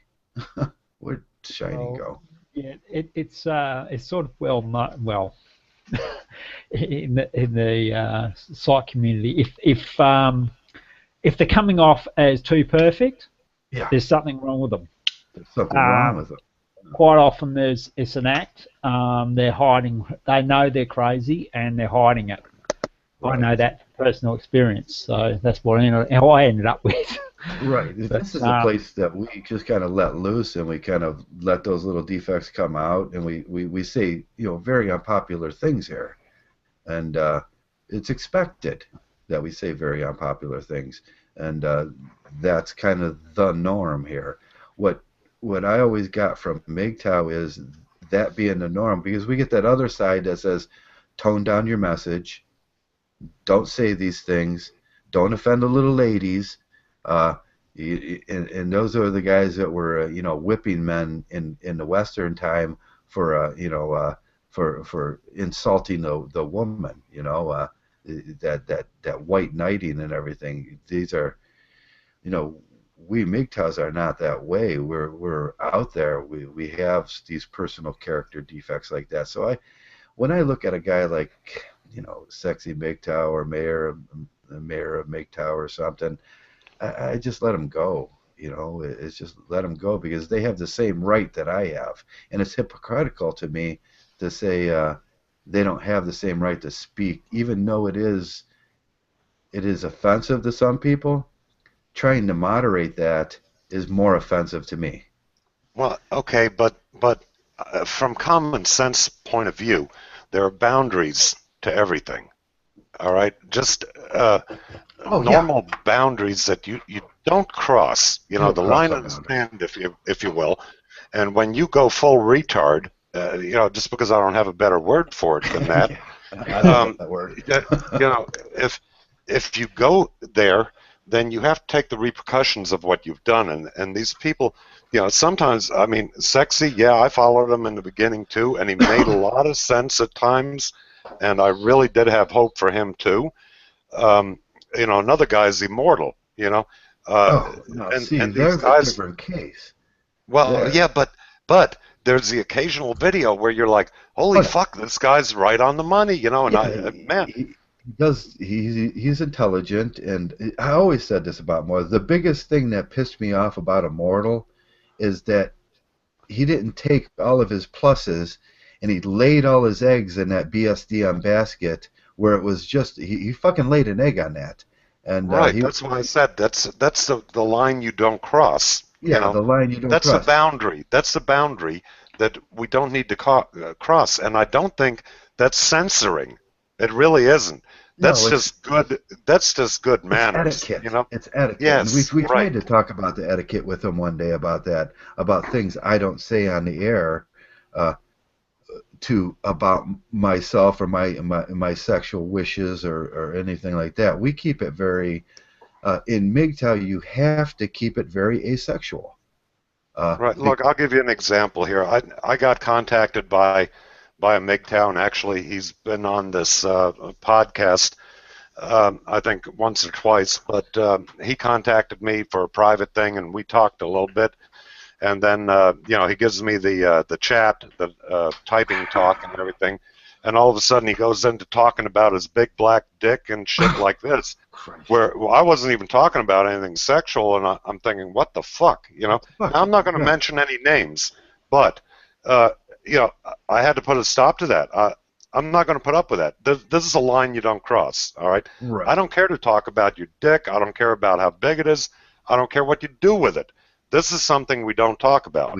Have some decorum, have some manners. Understand this is how society works, that when you're talking to another man, you don't come in with passive-aggressive insults, all right, and then crazy off-the-bat bullshit that has nothing to do with the conversation, and why would you bring it up? I'm not one of your homies. I'm not one of your boys. I'm not one of your whatever, okay? So I don't expect to be treated like this. And I say so, but then I divorce myself from the situation too. So people don't know these boundaries, and they're not socially taught these boundaries. And when they go past them, they feel victimized. Well, boo-hoo, motherfucker. You guys don't know, to do this, what I've been doing for a year and what Shiny's been doing for a year here, I interview 2 guys a week. I've interviewed 2 guys a week for the last year and a half here. To come on this, and most of the time, that's what I get. That imperfection that crosses the boundaries, like the BSDM or the sexual deviance or the love for anime, or the just blatant. I think women are okay, and you should just agree with me, shit, which would never go over in Mgtow. Shit, how'd I get on here? Well, we're just stuck with you, Paul. No, I'm just kidding. So I do this twice a week with 2 guys. I have to go through this with at least, and you see the guys that I bring in. I try to bring in another guy every week, another guy, and another guy, but there is boundary. I understand those boundaries of etiquette that they cross and everything, but will I go to their channel and say that I'm going to give all that personal information away and say, well, this guy believes in this and I just don't, and his channel sucks? No, they have the same right as I do, or you do, or Paul does, or Shiny does, to do their own shit on their own channel. Yeah, no doubt. I wouldn't dream of calling anybody out after a private conversation. That just isn't going to happen. No, not to mention that my lifestyle, and what I've been around, that's a huge no-no. You just don't do that kind of shit. You keep that under your hat. Right. But you can speak in generalities. We're speaking about moralities, right? And the only reason some of these guys got called out is because they called out the monks. And they thought, well, decency and morality is something wrong with them, for them, and if we try to push decency and morality, that we're wrong about that. No, we could never be wrong. Marcus just did a great video on morality is real, and we'd have to sort. We've been sorting all our whole lives. Warhorse, when at a time when you went into a shop or a job or a work with a man that you didn't sort? And you had to. You have to. You have to get rid of that guy that's going to hurt you, that's going to fuck up the job. That's there's these guys that are going to fuck up the job, and I can understand that totally. If you bring it to me in a male-centric point of view like that, but some of these guys they went overboard with their like Skeptic. He went overboard on that. It was just a childish view of, and he brought in the mayor into that, and then he started rehashing this old Sexy Mgtow. I'd still like to think Sexy Mgtow is going to grow up one of these fucking days. He might, but I think, like Shining said, I think he does have some problems that go deeper than just growing up. You know, Yeah. the mayor, as you might know, me and him are a little bit at odds right now. Are you? And I'm not going to white knight for the fucker. I'm still a little pissed about him keeping all that money for over a year.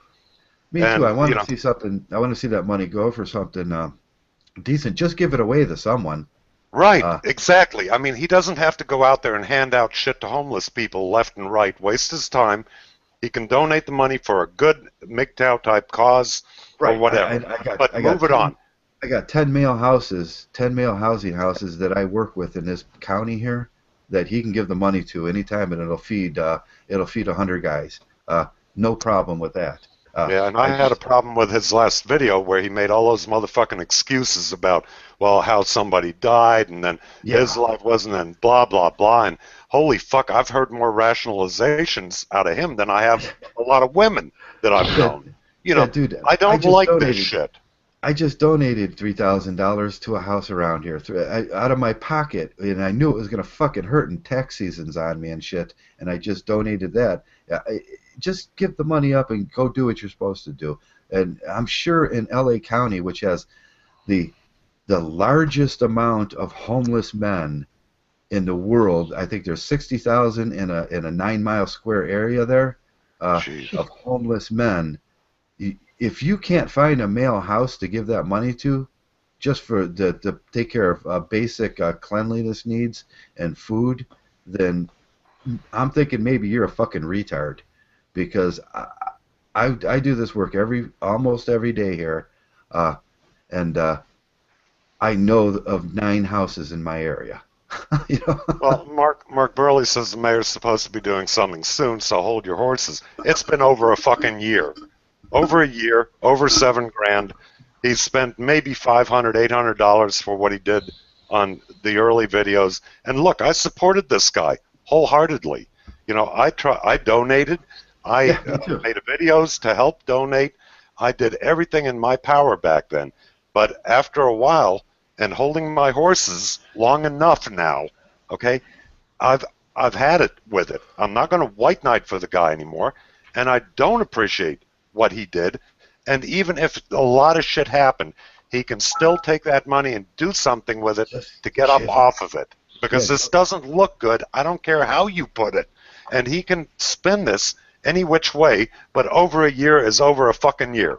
Okay? Yeah. Over Sorry. A year is over a year. Yeah, I can type in right here on the internet and type in LA County, male shelters, food donations, homeless, and I can get 20. And if I insert my no tax code in, and I could talk to a guy in LA County, in his county, right now, if he wants me to, that needs that money, and it's for men homelessness. Right. And, there's no excuse, man. I'm sorry. You know, you can dick me around for a little while, but not this long. And this is just a hardball approach I'm taking to it. Yeah. You know, I'm done with him. I don't care anymore what he does now, because this had to be shaken up. I had to make a video about it, and he tells me I stabbed him in the back. Really? I mean, talk about a victim status. He thinks I stabbed him in the back. Wait a minute. I didn't have $7,000 sitting in my fucking bank account doing nothing, or maybe who knows what he did. And I'm not going to speculate, but, you know, the imagination can run wild here, and I'm not going to do that. But I'm not that fucking stupid or gullible to listen to this bullshit any further. Yeah. So whatever happens from here on in, I'm out of it. And I'm not going to, I'm not going to go in there. I'm not going to give him shit. I'm not going to make videos about it. I let it lay until right now, where I'm a little pumped up on coffee. But, you know. You haven't had your first PBR yet? No, I don't drink PBR, man. I'm a bud man. You're a bud man? I'm a bud man. So I'd like to be a Herrenhauser man, but importing the shit from Germany is a little bit rich. So, no, it's, look, I draw the line too. You know, and if people say I'm stabbing them in the back, Okay, if that's the way you feel, I don't see it that way. I didn't stab anybody in the back. I pointed something out, and now you feel embarrassed. I should have gotten hold of you privately. Well, fuck, I did it publicly, and still nothing has happened except, oh yeah, he's got something going, something. You know, There's nothing. oh, There's this is nothing wonderful. private about public funds. No, I mean, come on. Isn't it? Yeah, it's public funds. We entrusted you with the public funds, and there's a certain professionalism that should be that we thought we were going to get through because he told us he was a businessman. He owns apartment centers, and the impression that I got is that he was going to start housing these men sooner or later, and I would have continued my donations if I would have seen that there was a real aspect of housing there. But there's not a real aspect of housing. I house men here. I work with men's centers all over this county. I know when I see it, there's a real aspect in it. He's not doing that. That's not happening. Well, I think he's cutting peacocking. He's cutting the Mgtow dream short because there could have been so much more money in there right now. We could have actually owned a Mgtow house by now. Pretty much. For housing these men. And I would have kept supporting him if he'd have fucking gotten out there. It, yeah. And all we would have had to do is get a Class A administrator after that to administrate the house and bring men in, temporary housing, for shelter. We'll feed you. We'll get you back on your feet. And there's millions of Mgtows out there that just want to do this. Now, he cut it short on that. Well, he portrays himself as this hotshot professionalist, right? Right. That he's got all That's this, what bothers. And he's peacocking, and he's trying to make himself out to be more than he is.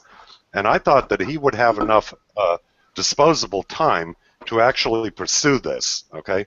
Yes. And he's so involved in what he's doing. I don't know. The guy may be a slumlord. I'm not saying he is. I'm just saying he might be, you know, and that he's got way too many plates spinning at one time, and that this was just too much.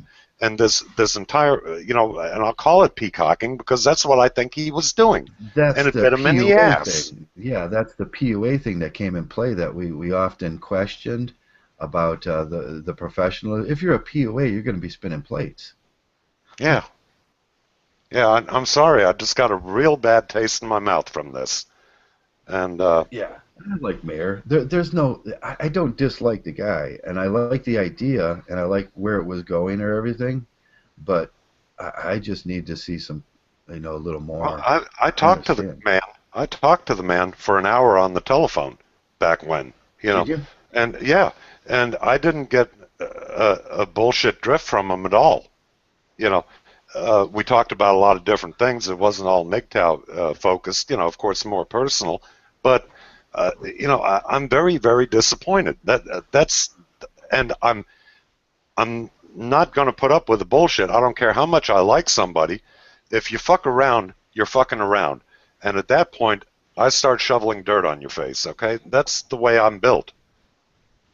Right, yeah. Now we can see these little scams come about, and I think it's the same reason why Messenger was so upset with Immortal, and I was so upset with Mortal. Mortal comes into and he starts begging for resources from a community that's already taxed on the resources, and we got this going on over here with Mayor, and Immortal says he's going to start a house and do that work, and it's not getting done, and we don't know who to trust in this community anymore. Yeah, it's almost like the crying rape, the false rape accusation shit. After a while, you don't believe any of them anymore. Now we see guys like me and Earl Silverman that are actually doing the work, and we're not getting no donations, and that's why fucking Earl Silverman hung himself, because he couldn't get a single fucking donation from them bullshit motherfuckers up there at AVFM that gave the money to some bitch and gave the money for a bunch of college students, while Earl Silverman was trying to do the actual fucking work and not getting nothing and ended up hanging himself. Them bitches.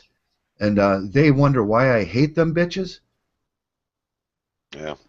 And you know, if anybody's stabbing anybody in the back, I don't think it's us stabbing these people in the back. It's them stabbing us in the back for their own fucking gain. for their own gain. And no, nothing gets done in the community where we keep having fuck, and I hate to say it, and I usually don't swear, fuck bags like that stealing the money from the community. Yep. I don't like it. Anyway, sounds like you've got some coffee in you too, Joe. I had a beer. I went right by coffee this morning as a holiday, and I went right to the PBRs. Oh, jeez. Oh yeah, yeah. So it is a heated subject, and especially when it's a violation of trust and it's a violation of money, and it gets to be very heated. But don't come with that low ball shit. That what did he say to you? That you're. How did he put that? That he turned it back on you? Oh, I stabbed him in the back. You stabbed them in the back. No, you were just asking a very public question for a very public. When you take donations, you're very public. You're going to have to answer those questions. Yeah. Whether it be the newspaper, and thank God the newspapers don't get on this, because right. I've worked for houses. I've worked for houses down here. There was a house across from a Salvation Army house that we had put together, and we were housing. We had 19 rooms. We were housing 19 men, and the media came down, and they wanted to know what the fuck's going on. You want to answer questions from them people, or do you want to answer questions from Mgtow? You take your choice, Yeah, that's why I hate getting bunched in with some of these people. And I can see why a lot of guys say, look, I'm dropping the Mgtow label, I'm dropping the handle, because they're getting mixed in with the worst of the bunch. And, for outsiders, they see us all as one, fuzzy, warm little family of guys that hang out together, and we conspire to do all these things, and we're all like this tight buds and crap. They're fucking out of their minds, but that's the way they perceive us. And after a while, you say, "Whoa, wait a minute here. These people are not good for me to hang around, because you're judged by the people that are your friends or you hang around." Right. So if you hang around with 30 people, you're going to get dirt all over you.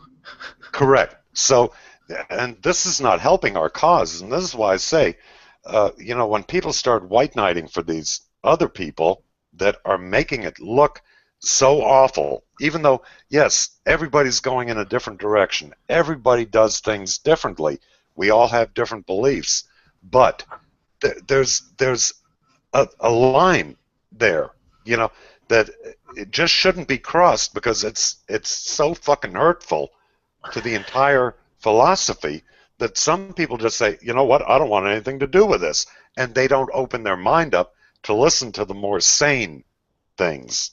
And I know occasionally we all get a little insane, but occasionally is one thing, to keep it up is another. Yeah. And when they get called out on it, now we have our factions getting into it in the comments section, right? I mean, it's the tit for tat, and we forget all of a sudden, oh, okay, we're not worried about women anymore, society, gynocentric shit, anything like that. We're not worried about men's rights or how we're getting fucked. No, we're worried about bashing each other over the head over this fucking crazy person that just went over the goddamn line. Yeah. They're saying Mgtow is conspiring for world domination. Mgtow of course we are. Yes, we are. Even when they say the monks, you monks, and I get that too in comments. Aren't you one of the monks? Yeah, okay. But do they think that we're all like this bunch, and every day we hang out together and we're plotting, we're scheming and we're doing this thing, and we all agree with each other wholeheartedly on everything. And I try to point out that no, I don't agree with those guys all the time either, and they don't agree with me all the time. This is normal. We're not some God. Try to get to a center, like a reasonable discord. And that takes a little bit of going back and forth once in a while. Of course it does. I mean, if you want to develop a manner of living that's worthy, then you're going to have to hear some corrective criticism and some collective criticism, and take it well. I don't think there's anybody out there that I've talked to or consider friends, if you will, online and what have you, that I haven't gotten into it with occasionally on a certain subject. You know, I'm not going to hold that grudge, or that's so childish. You know, God, I mean, you know, Nico took it off the deep end. You know, him and I had a couple personal conversations where, you know, we kind of really had it out, especially with that Stardust thing. You know, when him and I got on the live Hangout, because we got to the point we're talking privately anymore. He wanted to do it live, and I said, okay, fine, do it live. And Stardust came in, you know, and then he got butthurt after that, and then he quit responding to me. You know, he gave me the silent treatment, like a fucking woman, you know, instead of talking it out. You know, okay, fine. No sweat off of my back, whether Nico ever talks to me again or not. I don't care. It's just not important to me in my life. But I do try to work things out, and I'd like to keep them friendly, but if that can't happen, so be it. Yeah, Mgtow's anything but a echo chamber. Anything but. You know, there's the reason why there's so much infighting, well, I call infighting, it's disagreements, and it's, you know, sometimes it's personal ideas on certain things, and sometimes it's different experiences, but ultimately, you know, there's certain things we do agree on, and that's what brings us together. It's the important issues we've got to worry about, and sometimes, you know, Nico sort of, to me, he was sort of going off the deep end a little bit in some ways. I didn't agree. He actually asked me to leave his channel because he wasn't happy with some of the things I was replying on. I was thought, fine, fair enough. But, you know, it just seemed to me he wanted an echo chamber. Yeah, and that's not Mgtow. That's just not Mgtow. The whole idea for Mgtow is, for me, is to take a subject, beat the hell out of it, and find the truth in it. It doesn't matter what the truth is. Ultimately, we're trying to find the truth. Correct, and that's the point. You know, and you can see it happening over and over again, not just with Nico, but with quite a few others, where they're starting to derail. You know, they're going around the curve too fast, and they just keep giving the steam. And eventually they go off the rail, or off the deep end, as you say. But you see it happening, and when you try to talk to them about it, they don't want to open their eyes. You know, look, you got all the wheels on the left side off the track, motherfucker. You know, let's slow down here, talk this through, and get back on track. But some people don't want to, and they double down, they dig in even deeper, and you'll see that in their videos and their comments, that they're just digging in even harder and deeper, instead of letting it go or thinking about it and giving somebody else, you know, some consideration as to their point of view.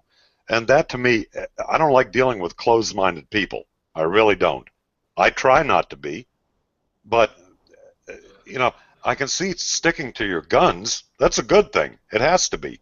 But when you don't consider anything else, especially from other men that mean you no harm, that are actually trying to help you and trying to work things out, and you've closed off to them, well, okay, then the dialogue's over. You know, it's just over. And we'll have to go different directions. That's it, because I'm not going to run the train off the track. I don't want to be on that train. You're going to have to do it on your own. Oh, yeah. Okay. Well, yeah, they'll run off. Yeah, what is it? Black Sin. I can't remember his name now. Impeccable. Black Sun. Yes, Impeccable. yeah. He's come back around again. No, I've been sort of interacting with him on certain well, in the chat area on some of the videos, and you know, he went away with all the racist crap, and he's come back. You know, some of these guys need to step back out there, get beaten around a little bit, and you know, then they're welcome back. They've got to. Some people just got to learn things the hard way. That's all there is to it. Particularly when you're young, you know everything, and you've just got to learn the hard way.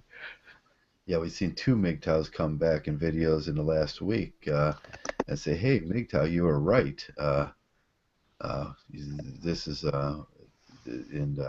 Oracle. Oracle is going to put up a new stream on the Mgtow videos that are coming back and say, hey, Mgtow, I went out and I tried it. I went out into that matrix and I thought that I argued with you, but you were right. And Mgtow does work. So we're gonna start seeing a lot more of that as we go here. People catching on maybe too late in their life, and that's what we're trying to save them from anyways, before they get hurt, before they get hit.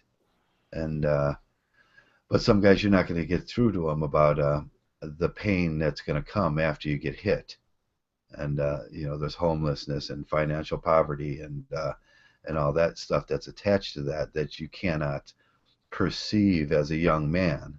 Well,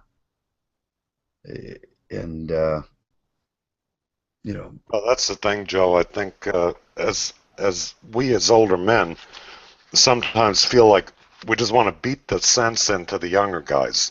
But on the same end, I think we understand what it was like when we were young and the mistakes that we made. But I don't think we had this kind of information either. The thing is that now their eyes are a little bit more open, even if they go back to the plantation, if you will. Their eyes have been opened up. They do have information. They're much quicker to see it now than they would have been without the information. So, yes, sometimes we have to just let go of the child, so to speak, or push the bird out of the nest to learn to fly. And when they come back, unless they went totally batshit crazy, like what's his name, Becker, Gregory Becker, that really got hateful with everything because I don't know why, but okay, so he went back to the plantation. Now, if he comes back, I don't think he's going to be welcomed with open arms by a lot of people. No, but other guys, other guys that are, that said, hey, look, this isn't for me. I'm going out there. I'm going to do it. And then they come back and say, yeah, you know what? I fucked up. You guys are right. Now, I respect men like that. That's fine. Take some people out on the way out. He just started making pooning videos, and he attacked the monks. And he burned the bridge big time. And he burned the bridge. Yeah, he was your classic cipher case. And if he comes back, and if he ever gets sick of that out there, and I know he's got an internet girlfriend now. Was that Belladonna X? I don't know if it's a real girlfriend or an internet girlfriend. And that's some crazy shit there too. Having an internet girlfriend, you never met her in person, and all of a sudden, she's directing your ideologies in life. That's some crazy ass fucking shit. But I mean, that's a porno fantasy. You might as well just put porno on. I mean, why would you get involved with anybody? And God forbid you give them any type of personal information or anything they can use against you. And they're not even physically attached to you. My God, think of the damage they could do. I mean, how fucking crazy do you have to be to do that type of thing? You put that all out there like that with a woman on the internet? Oh, jeez. Oh, that's something. Yeah, that is something. People get lonely and they start looking for an outlet. So but go out and wax your car. Fuck, if you're that lonely, do something. Cut your lawn. Jesus Christ, get involved in something. But you ain't got bars in your neighborhood with chicken heads in them? Jesus. I got 4 in walking distance. But he's not a young bloke anyway, so to me he should be almost past that sort of crap. Obviously, guys never sort of get past wanting company from a woman, but it's not like he's got the full-blown hormones of a 20-year-old any longer. Yeah, Yeah. that's why I say the loneliness. Some guys claim the loneliness, and I keep telling people, you're not lonely, you're bored. You're fucking bored. You know, do something to fill your time, and don't rely on other people to make your life what you want it to be. That's crazy as shit. You know, you're bored. You're not lonely. You're fucking bored, and you know, why do you run to other people that you know that can damage you greatly because you're bored? That's what it comes down to. It's not because you're lonely, it's because you're bored. So you're going to get in a relationship with somebody that'll fuck your life up because you're bored. Wow, that sounds good, doesn't it? Mm-hmm. Yeah, well, coming from a background of constant drama, not having drama around, seriously, I grew up with drama constantly, so that's why I got involved with someone who was constant drama. To get in a situation where there's no drama and actually become comfortable with it, it takes quite a long time. I'm comfortable with it now, but I can understand why people go back to it. It is an actual addiction. You become addicted to that being there, and then when it's not there, there's something missing in your life. You know what I mean? It's sort of like an alcoholic. If the alcohol's taken away, they're addicted. They're actually addicted to drama, and I was. So you know, and if it's not there, even when I was in a relationship, I would actually start drama because there was none. So yeah, I can understand why you know he shouldn't have burnt his bridges. Guys will burn their bridges, and if they do come back, obviously they'll, you know, a lot of people will be tentative. But I'm not going to sort of get really upset at him. I'll you know, hold him at arm's length, as probably everyone else will, until he proves himself. And it's like anyone who's done the wrong thing by someone or a group, they're going to hold them at really long arm's length before they prove themselves. Yeah. Yeah, I don't know what the right amount of penance would be, you know, for that type of, yeah, I hate to use that term, but I don't know a better one. But there's a time he'll have to prove himself to such an extreme. You know, it's not like a new Mgtow coming in that made his first video and he's, you know, telling his story, what he's been through, and you take it at face value, right? You feel for him. You've heard the story before. We know what he's going through. All right, brother, here you go. You know, here's an arm. Here's a bro hug, whatever, you know. And you go there. But with people that leave like that and leave this devastation in their wake, if they come back, they're gonna have a long, hard row to sow. And they're going to have to work at it, and they're probably not going to like it. And that takes a certain type of character to keep fighting to where you want to get back to. And some people, I don't believe, have that type of character. Yeah. It's easier at a point to just give in and go back. Yeah. Who knows? You know, it's just a crazy situation. To me, you just don't burn bridges like that. It's a stupid thing to do. But you know, if there's always going to be in the back of everyone's mind, is he going to do it again? It's like you're with a crazy individual or a woman who cheats on you, or the vice versa. But it's a woman, her husband cheats on her. The same thing. Well, are they going to do it again? Well, you don't see, that's, I always told my wives, both of them, you know, if you ever fuck around on me and I find out about it, we're done. We're over. And my first wife, she did. She ran off with somebody else and then called me back, you know, like I think 6 months later maybe, wanted me to come back and everything. And I told her to, hey, enjoy your life, fuck off, leave me alone. I meant it. And this is one thing that I love about women. They don't ever think that you mean what you say. And I, for one, do mean it. So when I say I'm done with somebody and that they can fuck off, I mean that. It's not just a threat. You know, so I'm not I'm not one to say, yeah, she cheated on me, but maybe she learned her lesson now. No, fuck that shit, man. How stupid do I have to be to take that fucking shit back? Sorry. Yeah, we're gonna end up baby daddy number 3, and he didn't see that coming.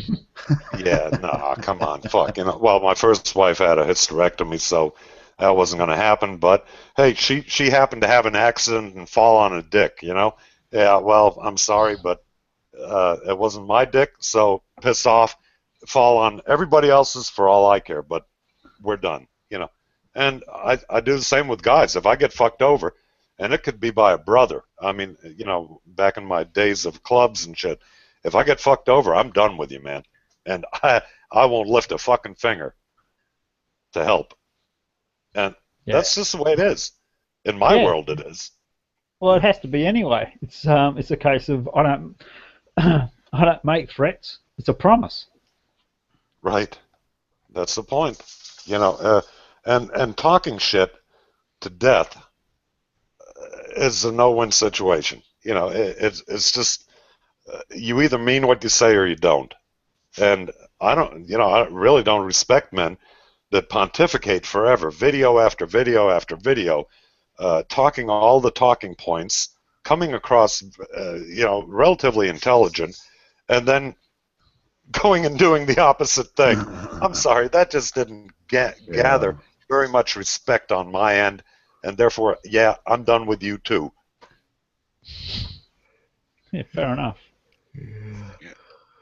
Okay, well, I'm going to close this one out for a few hours and then come back at noon. Okay. And see if we can get some guests in. You guys are well. I know Mate's probably going to go to bed at this point. How long's a few hours? Noon's for what? 3 hours for you, or? 2 hours again at noon. I'll be back on at noon for the regular throwdown at noon. Okay, so that'll be midnight for me, but I might hang around anyway because I haven't got work tomorrow, so I can hang around. Okay, yeah, we've been going. I'll start drinking, so I'll be pretty pissed by the time I get on. Yeah. Okay, cool. I'm gonna make some coffee and get my breakfast in me. And thanks for coming on, Warhorse. And not a problem. Thanks for allowing me to spew my coffee-filled rage this morning. You're always allowed. I send you. Yeah, I know. Well, maybe by 12 o'clock I'll be hitting the beer. Yeah, this is where we do it.